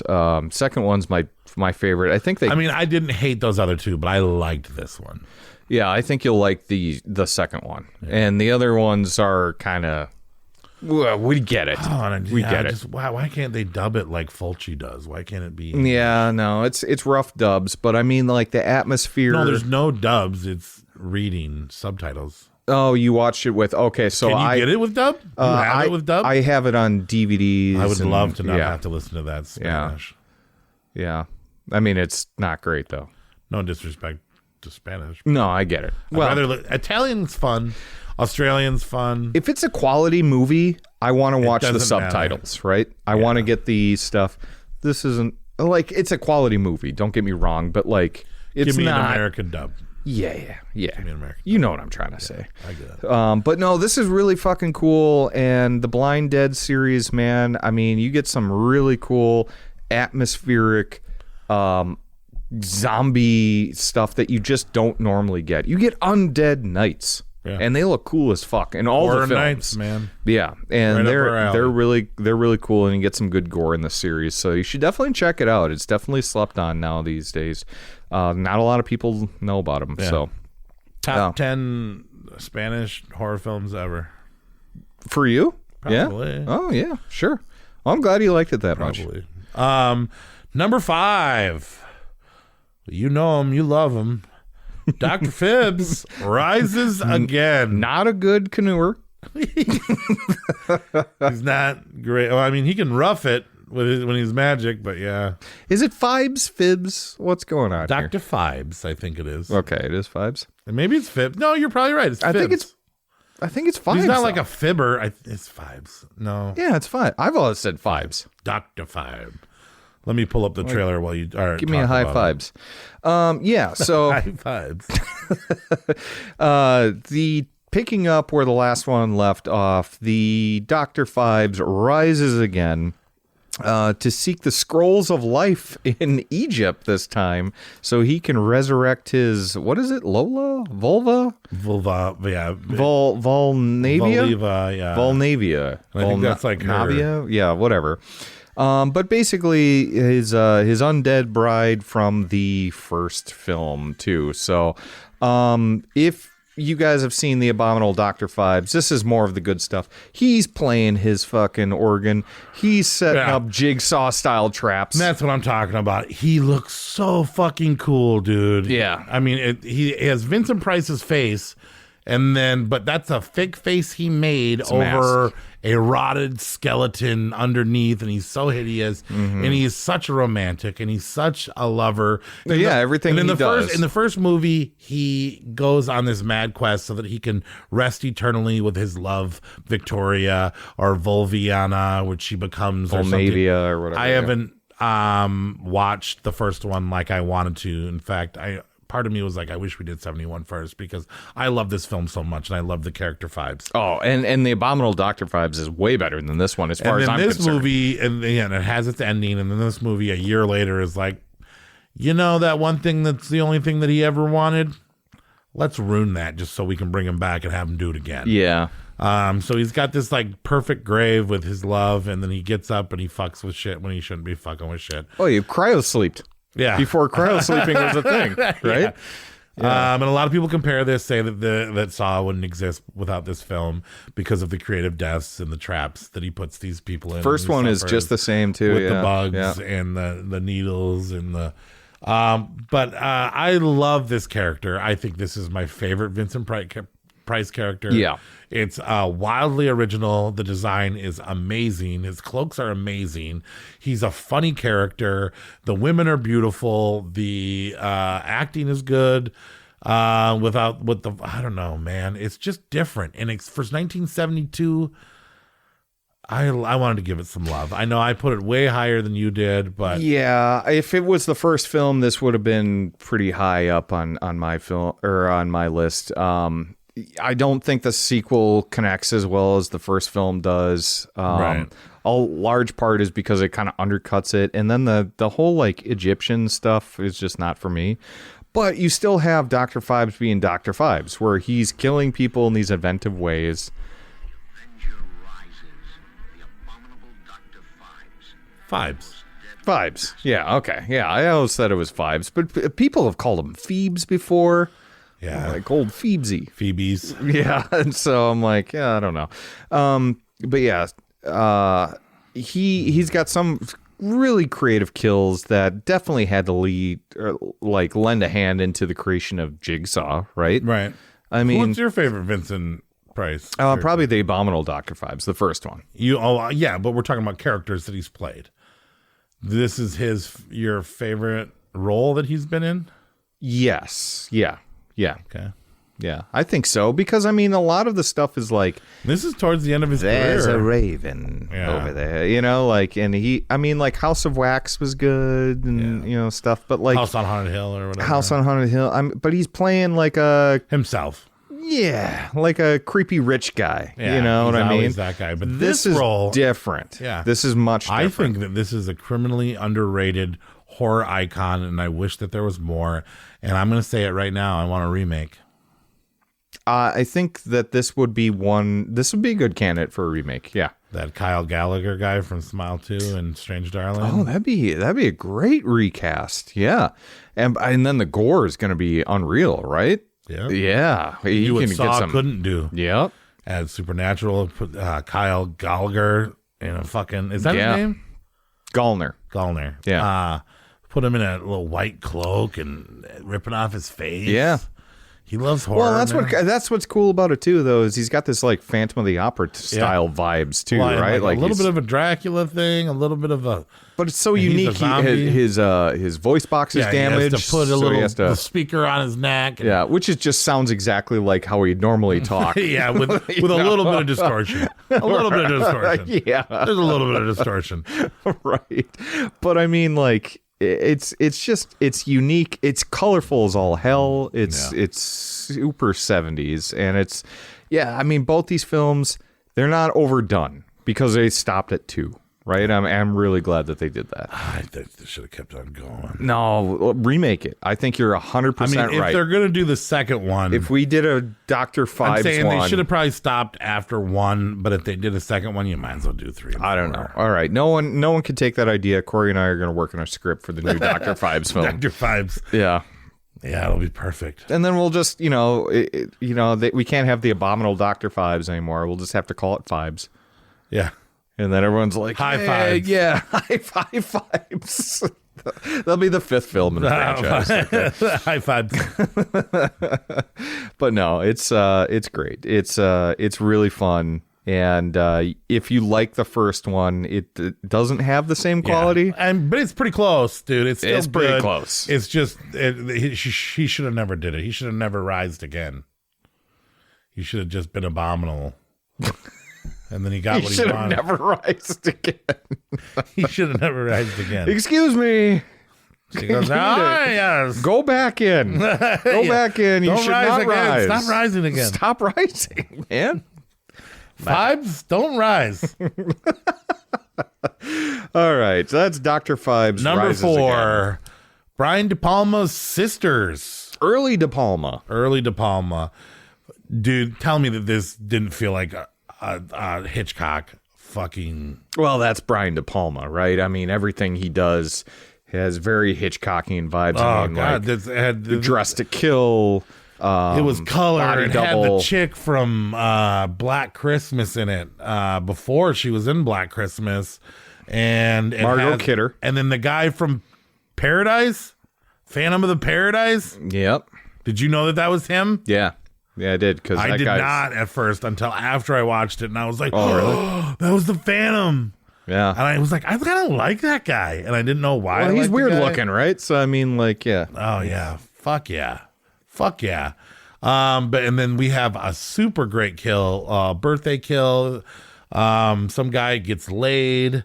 He's having sex with this girl on her birthday. He can't say no to a girl on her birthday. Who cares what she's got going on in her room or whatever the fuck is going on?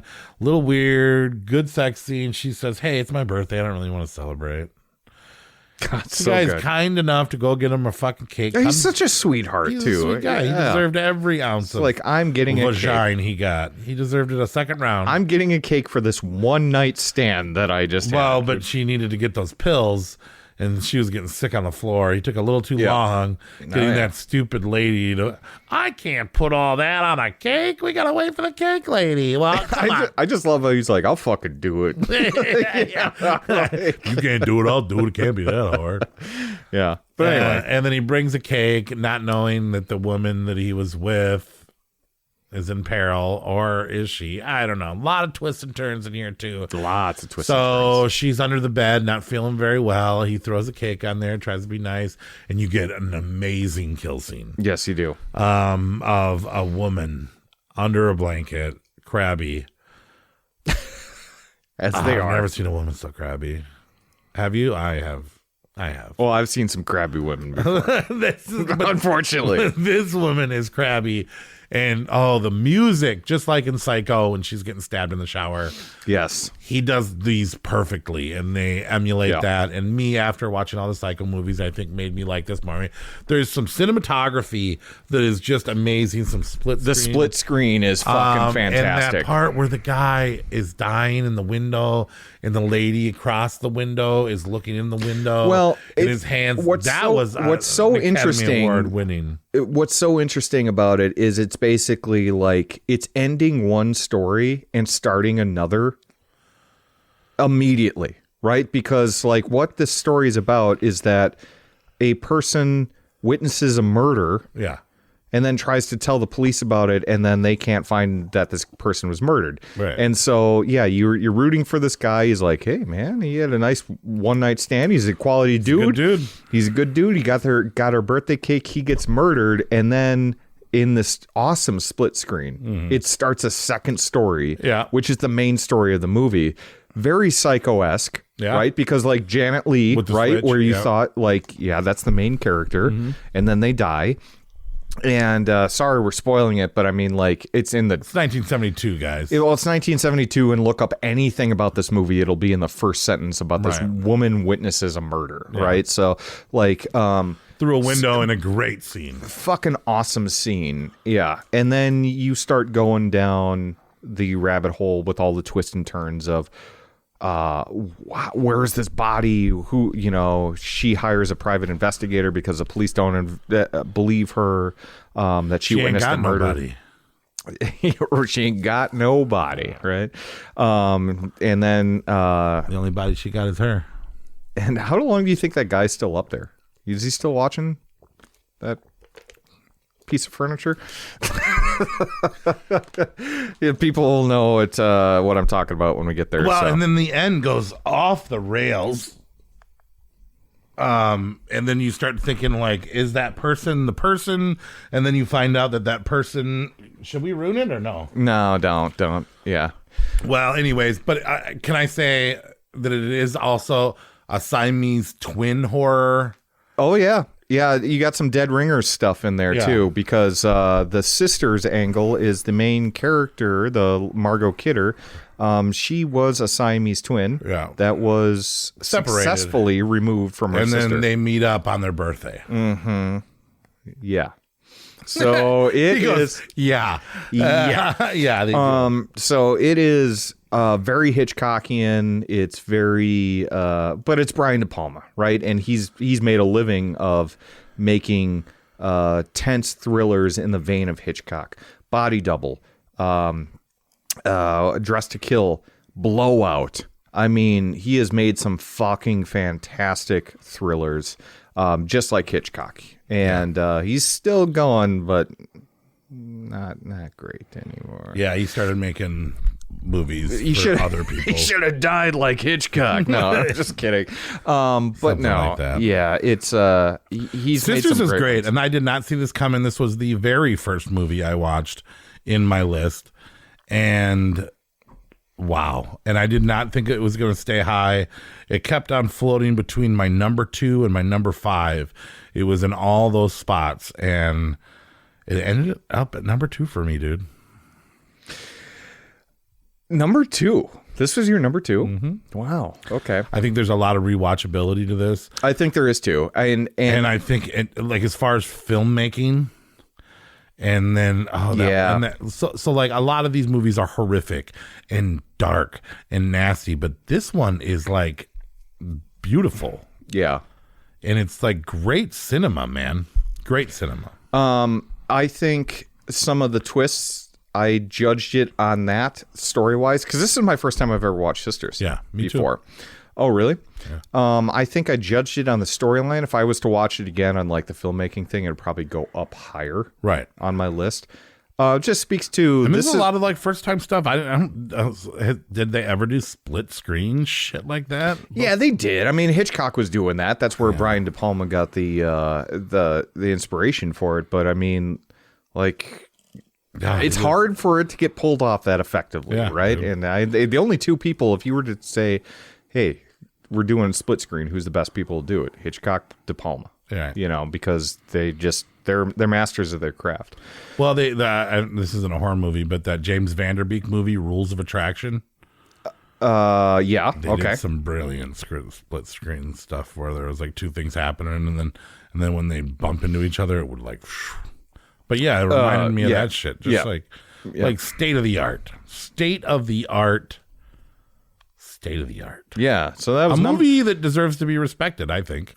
Oh, definitely. Yeah. Sisters needs to be watched. But number 4 was Rules of Attraction, right?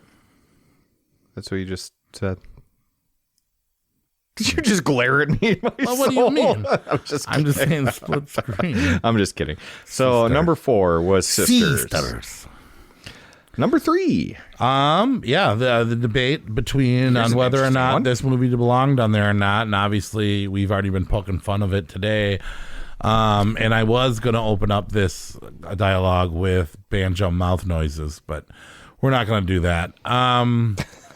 Deliverance. Burt Reynolds, Jon Voight, and a couple other notably famous people set out to go on a canoeing trip to connect man with nature, and escape from the big city so that you can find yourself.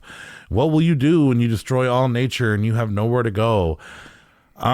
Is this an adventure movie or is this a horror movie? Well, we have death, dismemberment, rape, murder. That's true.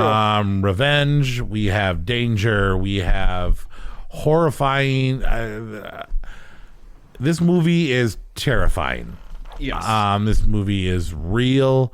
Burt Reynolds is in it, but I don't know. It's gotta count, man.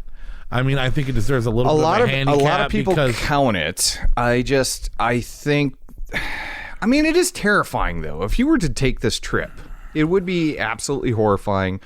The fact of where it goes, and we're all talking about the squeal like a pig scene. They get by two like wrong turn style hillbillies. I mean, these guys are fucking weird, right? You got a pretty mouth. And the fact of like let me hear you squeal like a pig.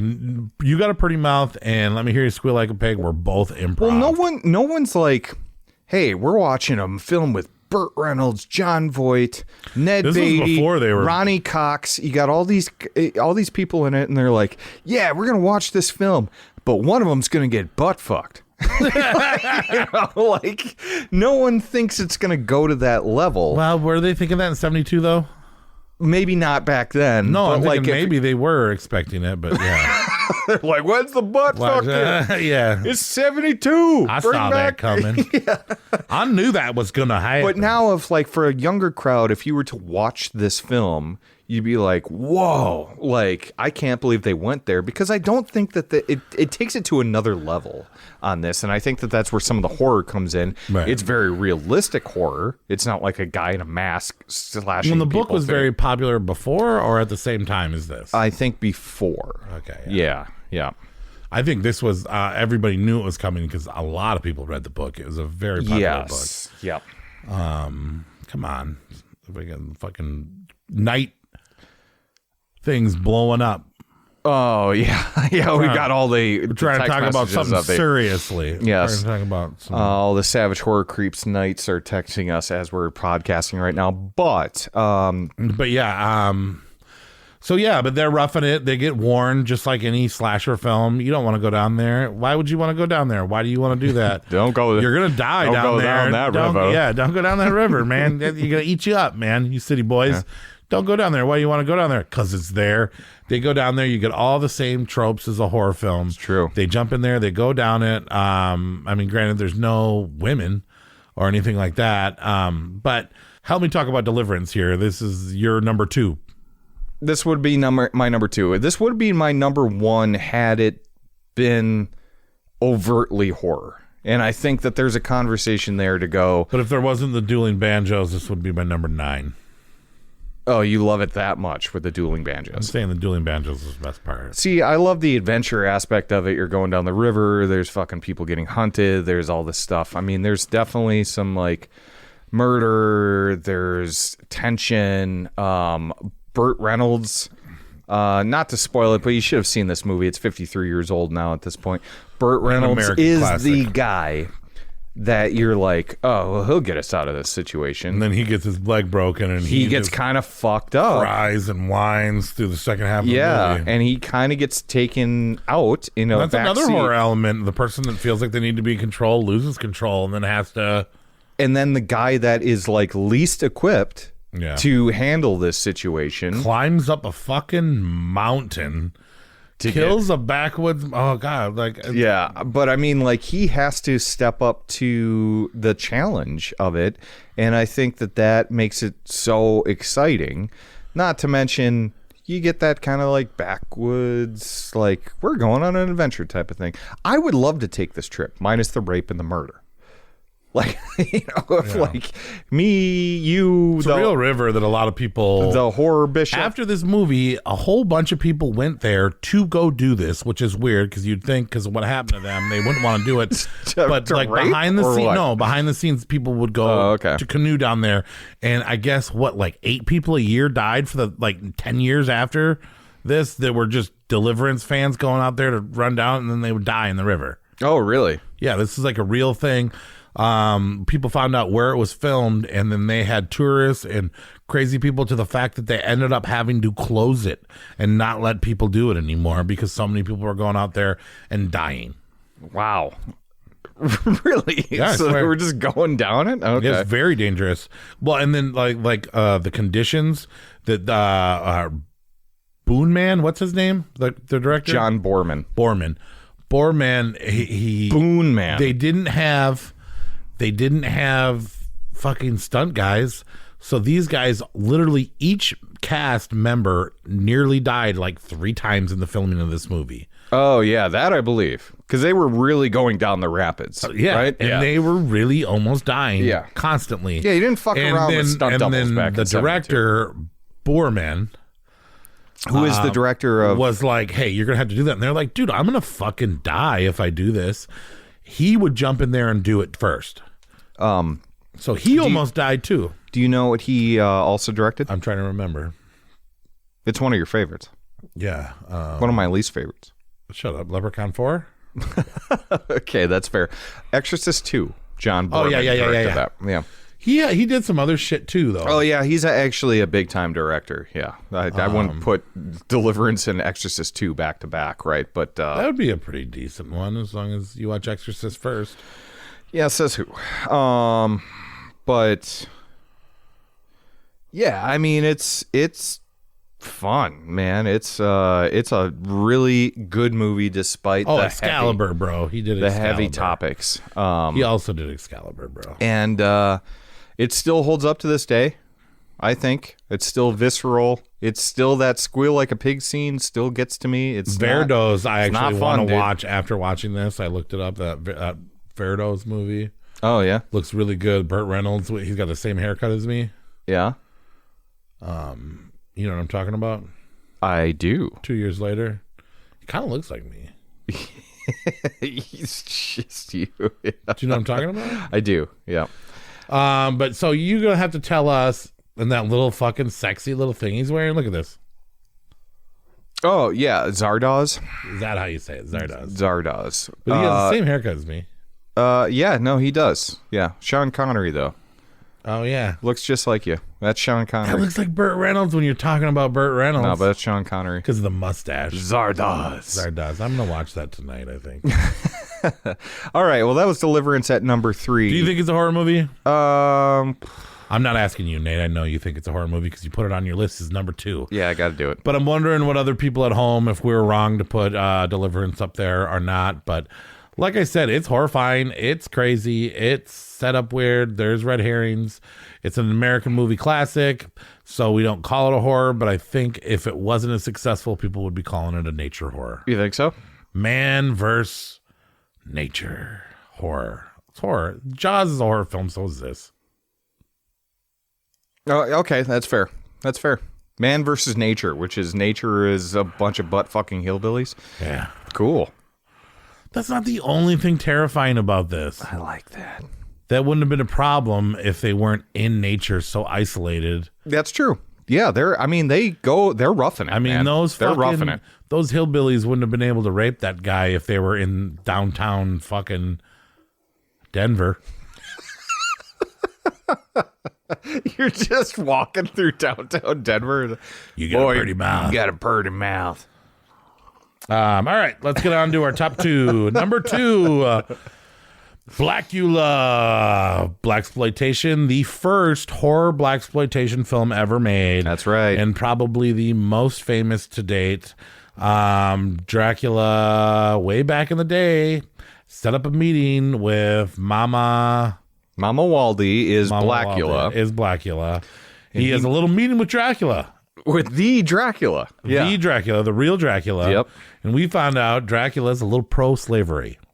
He's all about like we gotta keep shipping you black people over here. There's some good things about slavery. And he goes, excuse me? And he goes, well, let's talk about this. Your wife is very attractive. Maybe I could buy her and add her to my collection. Yes. And he's like, now hold on, Dracula. They made Dracula a bitch in this movie. Well, he was white. And this is a blaxploitation movie. And back in the 70s, I mean, we talked about George Wallace, right? And I like how you whipped your headphones off. I did. Yeah, I did not mean to do that. But we're rolling with it. But I mean, racism was still very, very prevalent. I mean, you could argue it still is today, but it's definitely prevalent back in 1972. And then, but either way, Blacula doesn't stand. But Dracula, Blacula doesn't stand for Dracula's racism. No, he's just like. But Dracula's like, hey, who the fuck you think you're talking to? I'm fucking Dracula. Yeah. Okay, I'm gonna kill you now. Yes. And then he goes, well, maybe I won't kill you. Maybe I'll curse you with eternal life. And then, puts him in a coffin. Well, he curses him with eternal life, but then also kills his love of his life, too, which is a big part of the plot, too. Until 1972, where he rises again. For disco, yeah. It was pretty funny how they, like, when they awaken him, and there's those two criminals, right? Yeah. And then he sucks their blood. Have you ever noticed how when Blacula changes, his mustache grows? He gets very hairy in the face. Yeah. He gets mutton chops and crazy his mustache unibrow. Grows right over his mouth. But I mean, it works though. And the thing to talk about this and why it's our number two is because for a movie that's called Blacula. Yeah, you'd think it would be bad. You would think it would be bad. You think it would be a joke. This is a fucking quality movie. But the guy who plays Blacula is also, I knew him from the King of Cartoons on the Pee Wee Herman show. He is a very stand-up dude, a very good actor, and he had to fight. They were going to do all these tropes, and he was like, no. Mama Waldy was his idea. They were going to give him some stupid name, Brown. It was like Al Brown. Or something, and he was like, "No, we're not going to be." Oh, so he fought for the African name. He fought of for Mama the African name. Okay, and then he fought for a bunch of changes in the script because he was like, and because the producers were like, "We don't want to talk about racism. That makes people uncomfortable." And he goes, "Well, we didn't want to be, like, how do you think we feel?" There's some interviews. And he's like, "Dude, it's time to talk about it. We're going to talk about slavery in this." Interesting. They fought him every part of the way to the point where he was like, I'm not doing it if you're going to do it like this. We're going to do this right. So mad respect to him for that, for standing up for his beliefs and not just taking a check and getting to be Blacula. He was like, I'm going to be Blacula and we're going to do this right and we're going to make this respectable. It's still exploitation, but this is a step up, but man. it's a quality film, though. It's got a quality story. He goes, if you want to do that shit, put Skillet in the movie more. Oh, the Skillet, the minor character that has nothing to do with anything. You guys got some champagne? Yeah. Oh, God, he was so funny. He had no point to be in the movie, but he was in the movie. Anyway, so he's hanging out at the nightclub. He meets a girl that looks exactly like his ex that Dracula killed and took away from her. Yeah. And he goes, "Hey, baby, you remind me of my wife." Or, "Hey, baby," and it worked really quickly. No, it really did. And he didn't even use magic. No, this is a quality vampire film. Yeah. It really is. And the ending is especially kind of heartbreaking, where he's just like, fuck, just like lost my love again. I'm done. Scream, Blacula, scream. Yeah. I haven't seen it, actually. I've seen it. It's not as good as this film. I like the photographer lady, and when she took the pictures of Dracula and how he had to get up out of there. I don't know. I think it was a little creepy the way that he got the girl. Yeah. But yeah, he's a great character, man. I'd love to see more Blacula. I think I'd rather watch another Blacula movie than another Dracula movie. I like that it's a Dracula spin-off, you know what I mean? Yeah. And the Dracula still exists, and they just called him Blacula. Oh yeah, so Dracula's still out there probably, huh? At this point? Yeah, I guess. Yeah. Maybe. Dracula versus Blacula. That would be a cool movie. It's the matchup we need, yeah. Well, we saw it a little bit at the Directed beginning, by Ryan Coogler. But after Ooh, there we go. Stop it. Blacula's great, man. First horror exploitation film. Great performance For sure. by the King of Cartoons. And everybody should watch this movie. It is not a joke. It is a serious movie, and it is fun. It's a joke, too, but it's also serious, and it's worth your time, and it's good. And put it on 4K. Probably is. Yeah, I don't know if it is on 4K, but it's a great movie. Put it I on definitely 4K. track it down, and do not let the name Blacula fool you. This is actually a very good movie. So, which brings us to our number one tonight, The Last House on the Left. No, wait. How does it go? the last movie on the list.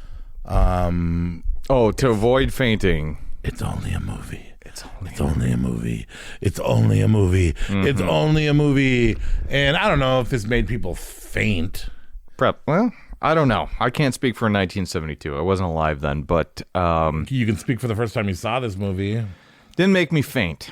It didn't make me faint, but I did. Made me want to throw up a little bit. Yeah. There is a realism to this movie, which is basically two girls go to the city to go to a concert, and then they fall in, unfortunately, with this band of, what are they? Two girls are going to a rock concert, okay? And on their way to the rock concert, because you can go anywhere when you're there. There was no tracking devices on children. No. There was no phones. You just said, "I'm going to go this place and I'll be back later." And they said, "Okay, fine." Yep. So these girls are going to a rock concert, even though the parents are like, "I don't know about this rock shit." Don't go to the city. You know what happens in the city. There's bad folk out in the city. But they're like, "Oh, we better score some grass." Okay. So they see some guy, some younger guy, maybe a little bit older than them, and said they want to score some grass. They want to hit a lid, maybe. And they said, yeah, man, but I don't got it on me. You gotta take it back to my apartment. Meanwhile, back at the apartment, you have this bodacious, blonde, redheaded chick named Sadie, who is sick of having sex with all the guys in the group. And these guys got to get more chicks.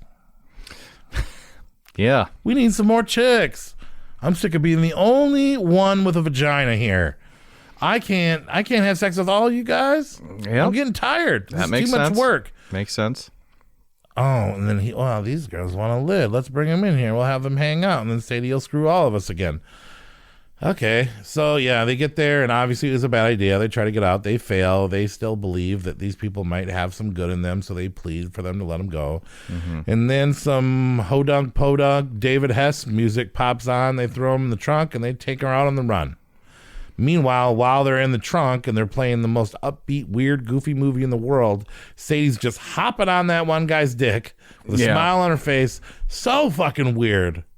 This movie is so bizarre. But you slept on the main antagonist of this film, which is Krug. Krug, yeah. By David Hess. He's bad news. He is the most evil character. And he composed all the music in this film. He did the Which guitars, is weird. He did the singing. And some of the songs are sad, some of the songs are not sad, and some of the most brutal things happen over to the happiest music. Never in a movie before have I ever seen that much of, like, Happy music mixed with death and rape. Yeah. Sexual assault and Well, and then we got this filler shit a tough with one. these cops that are out looking for this gang of ruthless people. Do you remember what the original title for this movie was? Mm-mm. It was like Sex Crime of the Century. Oh, was it? I thought it was like Virgin Summer or something like that. But maybe that's like Virgin Summer is the book. The book that it's based on. That's right. That they claimed that he ripped off a little bit. Yeah. That Sean Cunningham or Wes Craven. Wes Craven, right? Sean Cunningham is the producer. Wes Craven is the director. And this is Wes Craven's directorial debut. Yeah, early Wes and Craven. Sean Cunningham's idea. And he took a risk with a guy named Wes Craven, who both went on to create the two greatest slasher series of all time. Yep, Nightmare on Elm Street, Friday the 13th. Yep. But anyways, so Wes Craven is shocking and awing. Oh, he takes these girls out to the woods. The one girl's like, it's kind of her fault. She was the one that wanted to score the weed. Oh, man. I can't even, and I'm not saying I masturbate a lot. Whoa, where's this going? But you can't. For like a day after watching this movie. And that's the thing about this movie, and that's why it ended up on our number one tonight, is because The Last House on the Left, sure, it's a little bit dated, and I don't really think, we talked about this off air, I don't really think I think it stands the test of time in a weird sort of way. Yeah, but I don't really think all the kids today are going to be like, man, I just caught up with Last House on the Left, and it was the most surreal experience. Right. They're not going to be talking about it like that. But there's a grittiness to this film that still holds and it still makes you feel uncomfortable and dirty and gross. And I Know What You Did Last. I Spit on Your Grave and Last House on the Left. Yes, are the two movies that were like the one movies where like you can't handle this movie. The rape revenge films. This and but I Spit on Your those two Grave. in particular. Yeah. Mm-hmm. I said, you think you're badass? Watch that movie and not hate yourself and hate the world and hate everything about everything. Yeah. But I Spit on Your Grave is very. There's not the weird. I mean, there's the harmonica, but dude, that one's rough. That one's really rough. Last House on the Left thinks that this is a joke. Well, I don't know if it does. The Three Stooges. It's like the Three Stooges too. Yeah, it is it's unsettling because you're like, I don't want to laugh right now. I don't want to laugh at this. They do something very bizarre and funny, and then they do something so brutal. And even the characters in the movie, you can see are like, why are we doing this? Yeah. Like you can see it in their eyes that they're like, oh, we took this a little too far. And you can see how uncomfortable they are. Yeah, and then the amateur filmmaking of Wes Craven works in his favor because it feels like real characters, and it feels like you're really watching it too, with how he's filming it. And then all of a sudden, like they're pulling out somebody's guts, and you're like, "Whoa, how did we get here?" Like that just came out of nowhere, right? And it's rough, It makes you angry, but then there's then they're jumping back, or like when the woods rape is happening, and they're split screening, and they're going to the parents setting up the birthday decorations and dancing, and talking about how much they love their daughter. It's heartbreaking. And then they're jumping back to what's actually happening, like across the pond of where they live, like where they are, and Mary knowing how close she is to home when she slowly walks into that pond. Yeah, and you can, dude, I've never ever in a movie ever in my life ever wanted them to get away so bad. The victims. Yeah. And halfway through the movie, they don't. There is no. I'm sorry, I ruined it. There's. No, I think people know what it's about, and that's kind of the setup. And because then the bad guys. There's no light at the end of the tunnel on this. The bad guys end up taking refuge at the parents' house of the girl they just killed. Right. Well, they didn't know until they didn't know that. There. No, it's just a coincidence. But then the parents figure it out. Yeah, have to, and then and instead of like overreacting when they realize that these people killed and did horrible, they don't know the details, but they know that they did something to their daughter because they're wearing the clothes or the bracelet or whatever the hell comes from Mary. And then they methodically go sadistic as well. And they're like, okay, let's not Which then all of a sudden you pivot and you're like, now I'm rooting for them to just brutally kill these killers. Wow. You know, are you though? But I am. Yeah, it almost like they turn these monsters you don't feel good about into it. victims. Yeah, you don't feel good that's about the thing. At the end of the movie, like on I Spit on Your Grave, when you watch that and she gets her revenge, you're happy. Yes. And it's satisfying, and you almost feel like she got her revenge. Yep. But at the end of this, you still kind of feel dirty and bad. And like the way Kreese from Karate Kid is one of the dumb cops. Yeah. And there's this whole side movie inside the middle of the movie of these cops trying to find this gang of kids. And they're so dumb, and they run out of gas, and they got to get a ride by this lady with these chickens. And I don't know, these flub-jub, stupid-ass fucking cops cannot do anything. And they are also also blocks away from the bad guys. But when they find the carnage at the end and they go back to the last house on the left and they find the parents in their bloody mess of a thing, the way they look at each other when they finally get serious and they're like, bro, I don't know, like, I don't want to arrest you, man, but you just... I don't like... Look at what you did. Yeah. It's all darkness, and then they sprinkle all this goofy shit throughout the whole film. There's no fucking film like Last House on the Left, man. No, it still holds up. 53 years later, it still makes you feel dirty. It makes you feel gross. This is one of the few movies I would not let anybody under 18 watch. Yeah? Well, there's that train one, too. Night Train Murders? No, the one where they throw the girl out the window after they rob her in the moving train. Yeah, I think that's the Night Train Murders. Oh, the Night Train, yeah. It has like 19 names. Yeah, it has. But it's like the last train on the train car or something, too. Oh, my God. Yep. No, I think I know exactly what you're talking about, yeah. You're looking at the clock. We got to wrap it up. Last House on the Left is brutal, goofy, and amazing cinema. It deserves a lot of respect. It's Wes Craven's first. It was the birth of a fucking genius. It was the creation of Sean Cunningham giving a chance at a young director that changed horror forever. Mm-hmm. This is one of the first most brutal fucking films ever made that is still considered like a mainstream horror staple in, you know what I mean? I don't know. Can you imagine seeing this at a drive-in back in the day? Oh, yeah. Could you imagine man, how many people leave? Ugh. Yeah. But they didn't leave.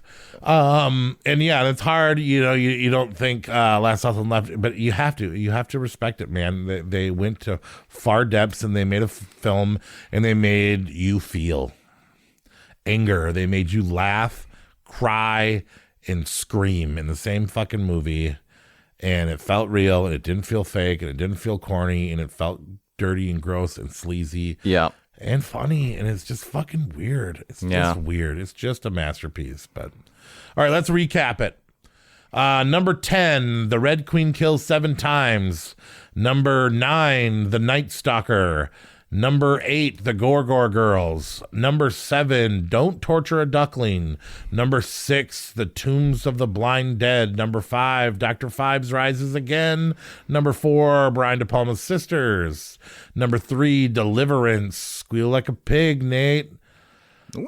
I can't believe you almost even did that. Almost did it. Number 2, Blacula. And number 1, The Last House on the Left. The sex crime of the century.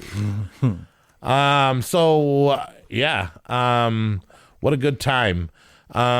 Things that we forgot that you thought should have been on this list that were not on this list. Boggy Creek, right? I know. Legend of Boggy Creek. I already mentioned that one a little bit. Frogs. I already mentioned that one a little bit. Boggy Creek is like the first found footage horror movie ever made. There's a Tales from the Crypt movie that I thought was actually pretty good. It is based off the comics, and there are 2 stories in this movie that they did make TV shows about. And whether or not the Crypt Keeper sucks or not, because he is not a skeleton. He is just a guy in a robe. Yeah. Well, honestly, that's how it was in the EC comics, though. You didn't have a skeleton. Oh, really? It was just a guy. Yeah. There were like 3 different hosts in the EC comics. How could we ever like this movie after seeing The Crypt Keeper, though?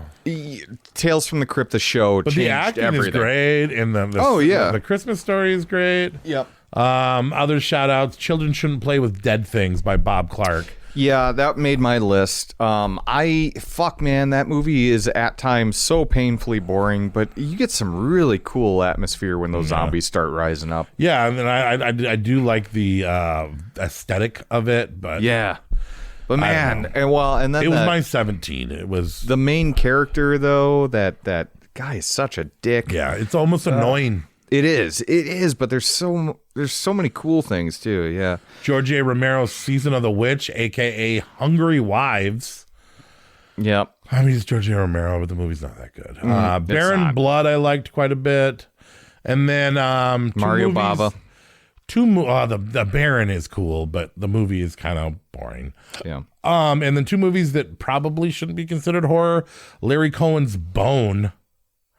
Oh, Yaphet Kotto. Yeah, I don't think that's a horror, but I like that movie. I watched it. It's my number 16. Yeah, that's very good. And then Hitchhikers from 1972. I did not see that one. Well, and it's more like a sexploitation. Oh, sure. 15-year-old girl gets pregnant and runs away from home because the boy don't love her, and her parents would beat her if she told them. And then she gets, I don't know. Yeah, she goes on a thieving rampage in this group of hitchhiker girls. Sure.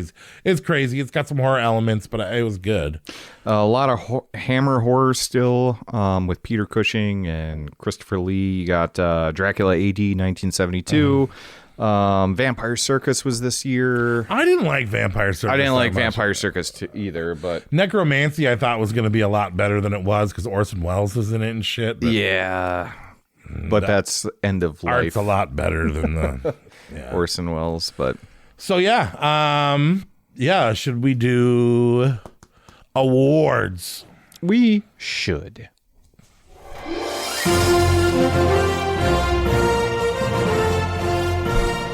phone's actually gonna die, so we gotta do this quick. Not really, but it's red.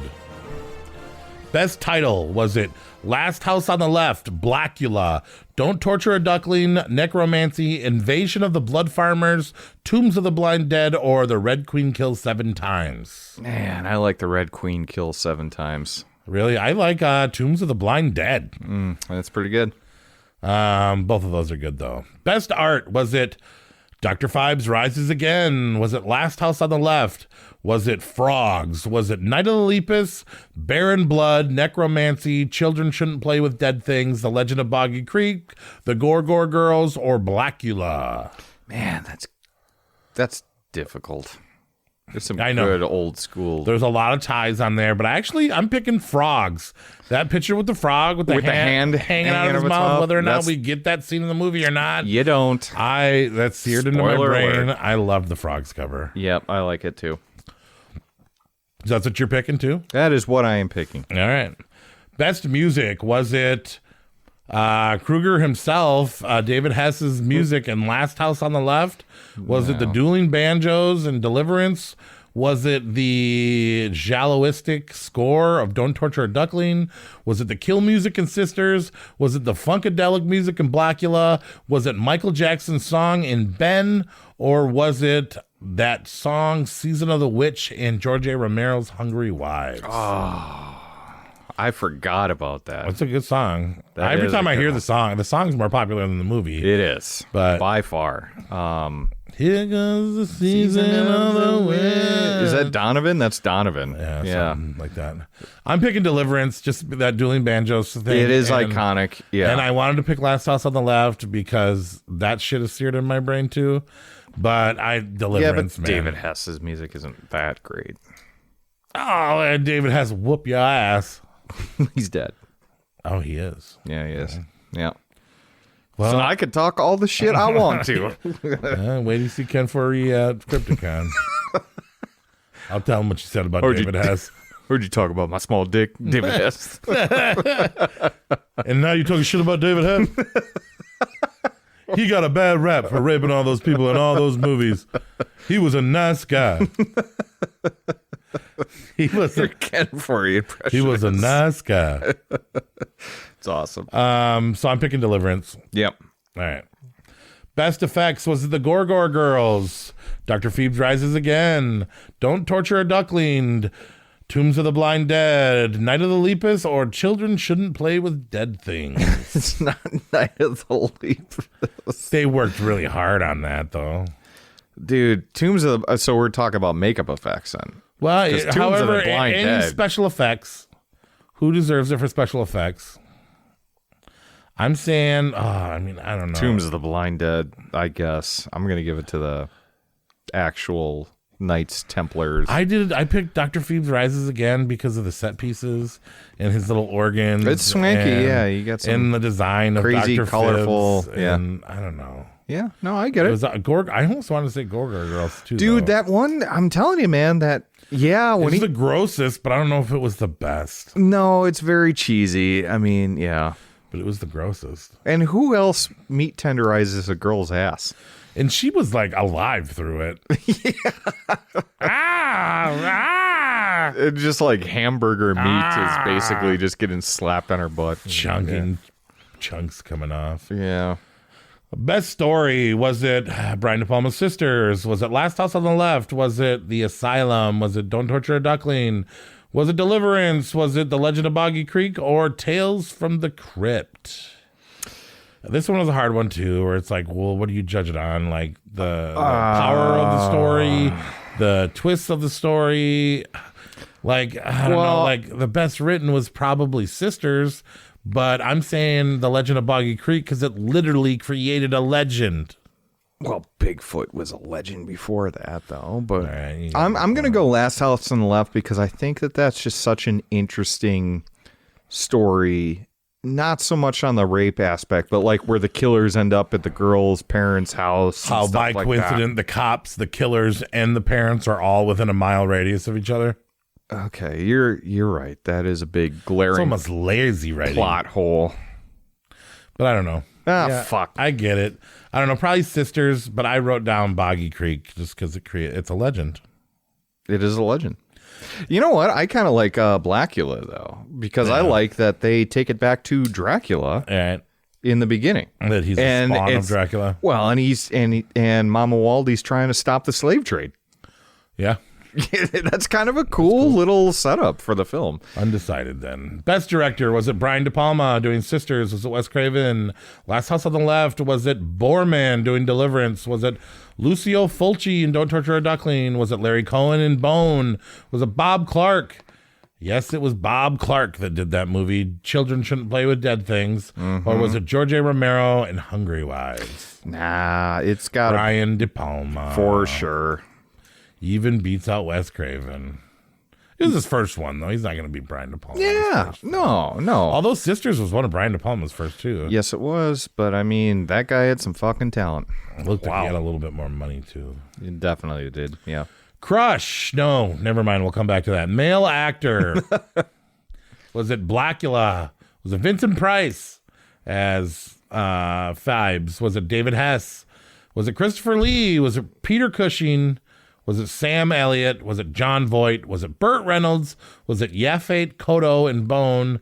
Was it Carl Kochak, the guy from Night Stalker, or Orson Welles in Necromancy? You know, Vincent Price. And I was thinking somebody else, but then when he said David Hess, I'm like, man, Krug is such an iconic horror character, though. He's so well, and evil. apparently he's a nice guy, and he transformed because it would be hard. It would be hard for me to look at him as a good guy. So he did act his butt off. I remember seeing him in interviews say like people just would associate him as this rapist murderer from all these films in the 70s. Yeah. You know, Last Hills Have Eyes and Last House on the Left. Well, there's Panic and Murder Park or something like that too, where he was another rapist murderer. Well, don't play more than 3 of them.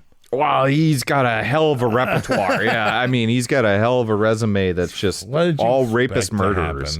So you're picking David Hess. He plays it well. All right. Vincent Price. He launched his career being a rapist murderer. Gross. Hey, but I'm a rock star, too. Best girl actor, was it Margaret Kidder in Sisters, Janet Leigh in Night of the Lepus, Barbara Boucher in Duckling and Red Queen? Was it Virginia or Betty in The Blind Dead? Was it Jan White in Season of the Witch, or Sandra Peabody playing Mary in Last House on the Left? Probably Margot Kidder. Me too. But honestly, if Season of the Witch was going to win one, she did act that well. She did. And she had great command over the film. Like she carried that film. It's just like it's a dramatic wives story that has a little bit of witchcraft in it. Kind of fuck that movie. It's not great. Best Supporting Actor. And I love George Romero, and I'm saying it's not great. Was it Kreese in The Last House on the Left? Was it William Finley in Sisters? The guy that played Phantom? Was it Skillet in Blacula? Was it the Banjo Boy in Deliverance? Or Peter Cushing in Asylum? It should be Peter Cushing, but I'm giving it to Skillet. I love it. Man, that's one weird brother. He has absolutely no All right, guys, reason. have a good night. Y'all drinking champagne? Let me have a seat. I love it. Yeah, I picked Peter Cushing. Nice, yeah. All right, let's do Crush. Was it Margaret Kidder and Sisters? Was it Sadie from Last House on the Left? Was it Virginia and The Blind Dead? Was it Patricia and Duckling? The redheaded naked girl that's fucking with those little boys' heads. Or Misty Rowe from Hitchhikers, which you didn't see, so I don't know. I got Sadie written down because, and this was something that I was explaining to you, where it was such a gross and brutal film. Yeah. Watching those girls get sexually assaulted. Yeah. And then you got this down for anything, redheaded fun girl that's getting passed around her gang and so pro sex and everything. I don't know, she's crazy as ever, but you ever just seen a crazy girl and been like, you ever wanted to tame her? You ever just wanted to tame? I've damn sure tried, Corey. I've damn sure tried. And I don't know, I kind of got a crush on Sadie. Yeah.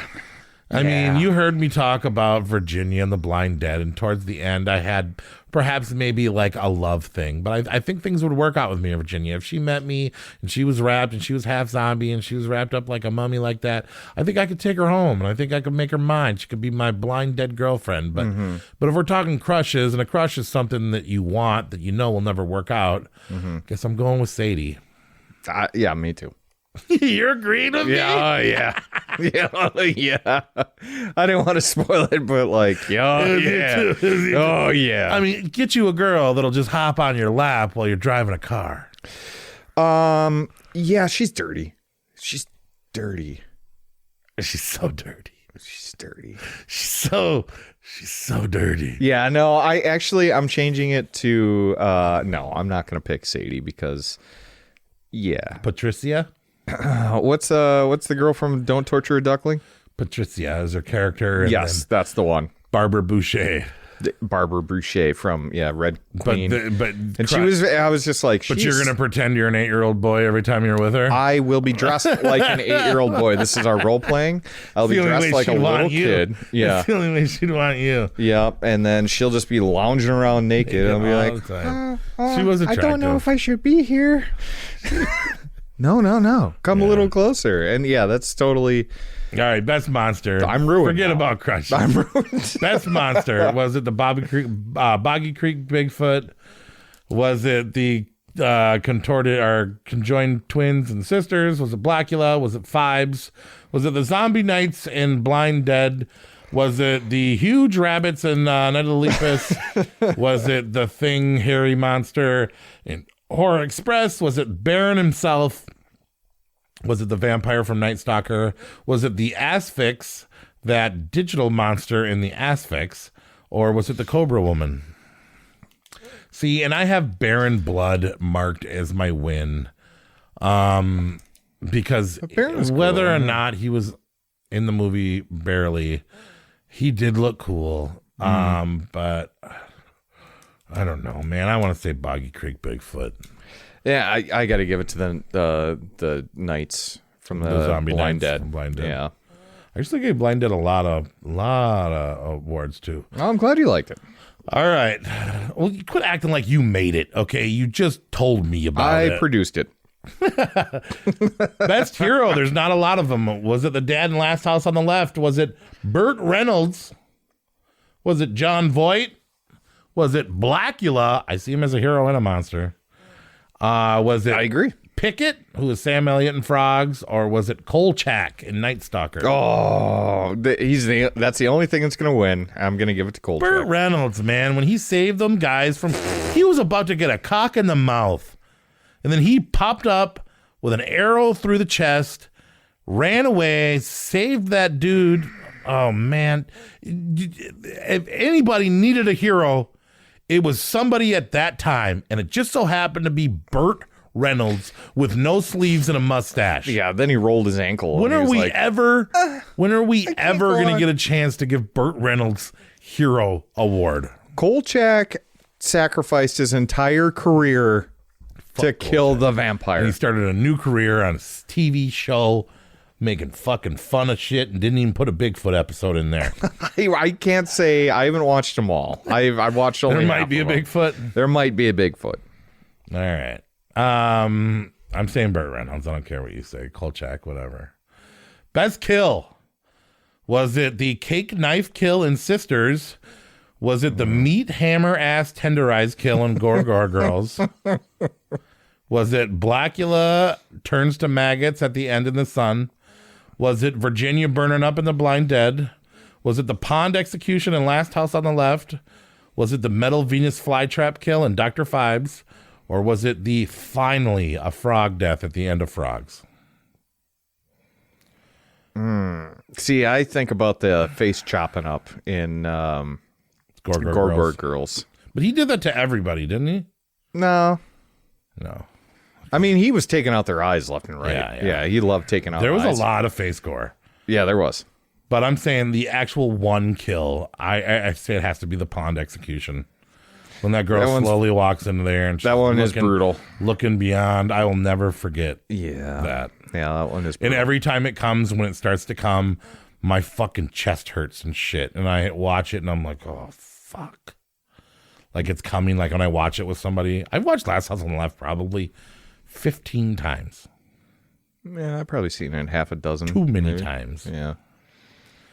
Because I'm like, you got to watch this movie. This is your date down, night? shut up. You're making spaghetti down, and shut you're up. like, watching Last House. I'm too lazy for sex later, so just watch this. Gross. You won't think about it either. That's how I get through. That's how I. Oh, that would be a buzzkill, yeah. If you want to go out and get drunk and have fun, but not make a fool of yourself and try to hook up with chicks, watch Last House on the Left before you go out.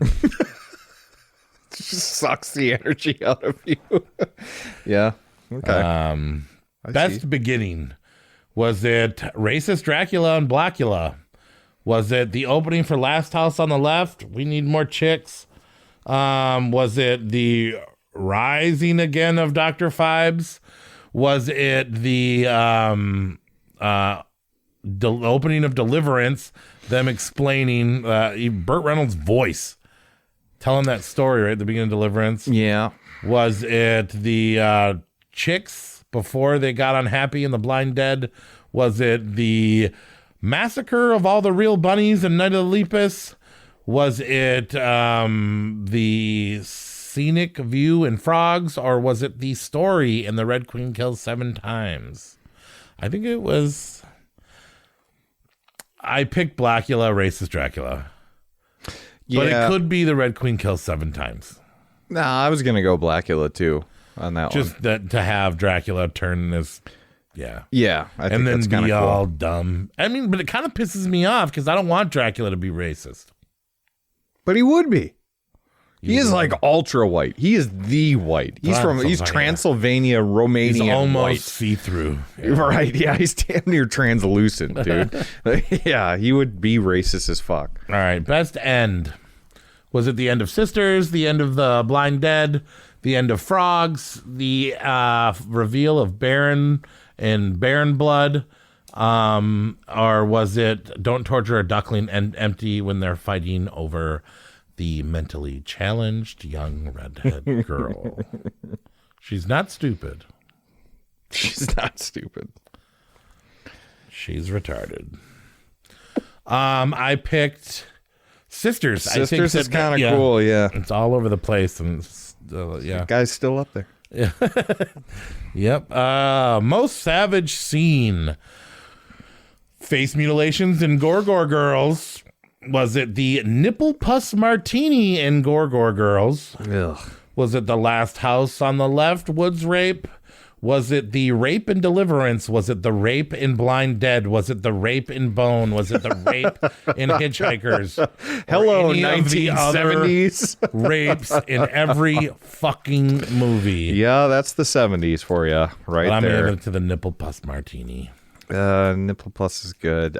Still the last house on the left for me is just, yeah. I mean, he carves his name in her, dude. Yeah. That's rough. Fucked up. Yep. Fucked up. Most scary part in 1972. Was it the racism in Blacula? No. Was it Last House on the Left, being so close to home, but yet being so far away? Was it the fear of getting busted for murder in Deliverance? Was it the Knights and the Blind Dead? Was it the dead children in Torture a Duckling? Was it the wrapped corpse in Asylum? Was it the Legend of Bigfoot in Boggy Creek? Or having that shitty of a friend to prank you in Children Shouldn't Play with Dead Things? God, that guy was the fucking worst, though. Yeah. I mean, he really dug up a hole like he just had no respect for the dead. Yeah. God, what a douche. So, yeah, I don't know. The wrapped corpse in Asylum. Yeah, that's pretty good. Through the paper. Yeah. What's a cosplay? Well, first of all, what was the worst movie that you've seen? I'm saying Arcana was shit. I did not watch that one. What do you got? I did not like Gargoyles. Yeah, that was my third to last. It Or was like a Star Trek episode. Or Beware the Blob. I didn't even know about that one. Or The Slasher is a Sex Maniac. Ooh, that's a good title, though. I didn't see that either. Wow, you actually did your work this time, man. You really watched some low ones. Thank you. What's a costume that you'd like to see Jacoby dress up as? Would it be Dr. Phibes, the Baron Blood, or Blacula? Is he doing blackface? Can we ruin the Jacoby Maytot cosplay award? I'm saying Dr. Phibes. I think that. Yeah, I think it'd be cool. He kind of looks like Vincent Price. Got to get a little organ. What's the best tape you got from 1972? I'll tell you what, I only have two of them, and I brought them here with me today. I only got one, and it's Frenzy. Alfred Hitchcock's Frenzy, which we did not talk about really much at all because Nate didn't know it was 1972 until I told him, and I didn't watch it. But I have Last House on the Left, but it's an MGM movie time thing in there. Not a lot of really cool art. Probably was made in that's definitely 1998. Yeah. But I do have this thing I found for $1 at Savers, Grave of the Vampire. Yep. It's got that guy peeling the thing up the face. It's by Unicorn Video. It smells bad. I tell you what, I cleaned it up with one of those wet wipes, and I got more dirt on there than you would never believe. Really? And then like the plastic's so old on it that it got a little sticky. I couldn't put it next to anything for a while until it properly dried out. But you could use this as a pillow. It's so soft. Yeah, it's very soft Father VHS. and son, I don't know what that related means. by blood. Everyone's blood. Fucking A. Didn't make the list. But the VHS is cool. Well, it's the coolest tape. It's not the best movie that you have a tape of. Right. That's cool. The difference. That is cool. All right. So, Last House on the Left. I guess the only person that could pull off the sadisticness enough would be me as Krug. You are Krugy. Since you're so old, Nate, you'd probably be the dad. I'm so old, younger than you. I think the guy selling the weed should probably be Dracula, the younger guy. Sure. Jacoby would be the maniac that drives. Well, that you know who I'm talking about, the blonde guy, the maniac at the dinner table. Yeah. Yep. Paul would probably have to be the mom. You and Paul could be the parents. I could see that. And then once again, we're going to cast Patry and Kayla as the Mary and what's the other girl's name? I can't remember. Yeah, some Heidi or something, whatever. Susan or I don't know. Something like that. Yeah. So that would be the Savage Horror Creeps universe casting. And then we have coming up next for new movies that we're looking forward to seeing is Clown in a Cornfield. Okay, so this was a young adult novel. I don't think it's going to come to our movie theater, but a big city probably will. I don't know. It's getting a lot of buzz. And for a young adult novel, I think they went hard R with this. Mm-hmm. So I'm actually kind of excited. People are saying that Clown in the Cornfield, that this clown is going to be just as big as Art the Clown. And fucking A. What's his name? Friendo or something like that? Yeah.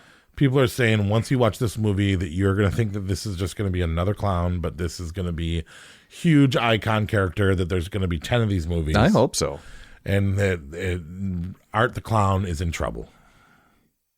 I don't believe it, but...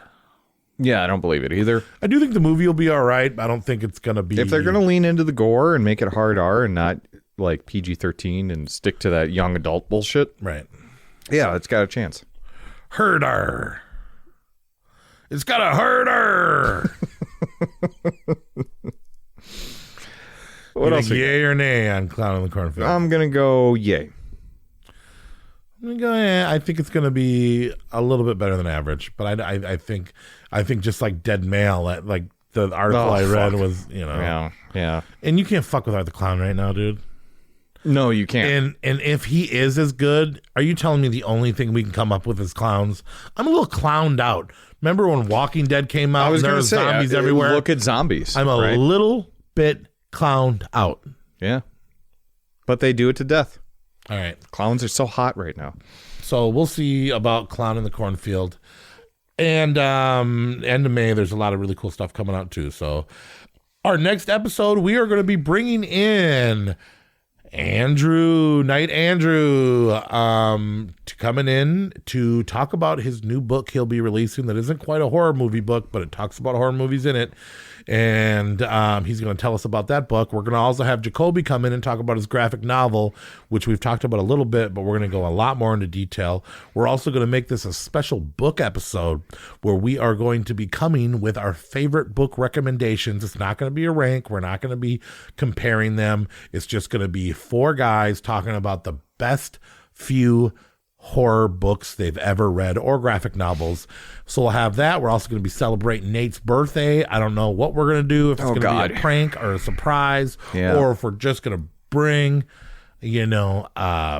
fancy food and cake or presents, or I don't know. May 15th. But we got plenty of things to celebrate on our special book episode of Savage Horror Creeps. Might be cool, might not be. We don't know. What a glowing review of our next episode. Books. You know I don't like books. Yeah, but we're going to be all right. It's going to be fun. Right. It's always fun.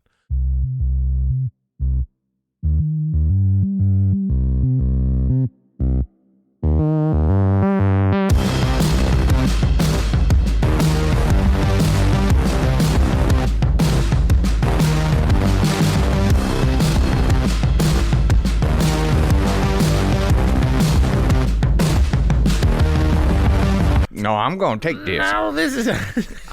Look, boy, you better get them britches down. I'm going to take this right now. Sorry. Okay, say it one more time and then we'll be quiet. And then, do you want him to rape Phibes or you? Phibes would be hilarious. Oh. You're not my Victoria. This is yours. I have another quest for revenge. I will get my revenge. I will get my revenge. Yeah, I like. And then, we'll jump back on the boat and we'll swear to secrecy with Blacula and Mr. Phibes. I don't want anyone to know, but I will get my revenge. Phibes is embarrassed. I don't want. Well, Phibes is totally embarrassed. I don't want anyone to know.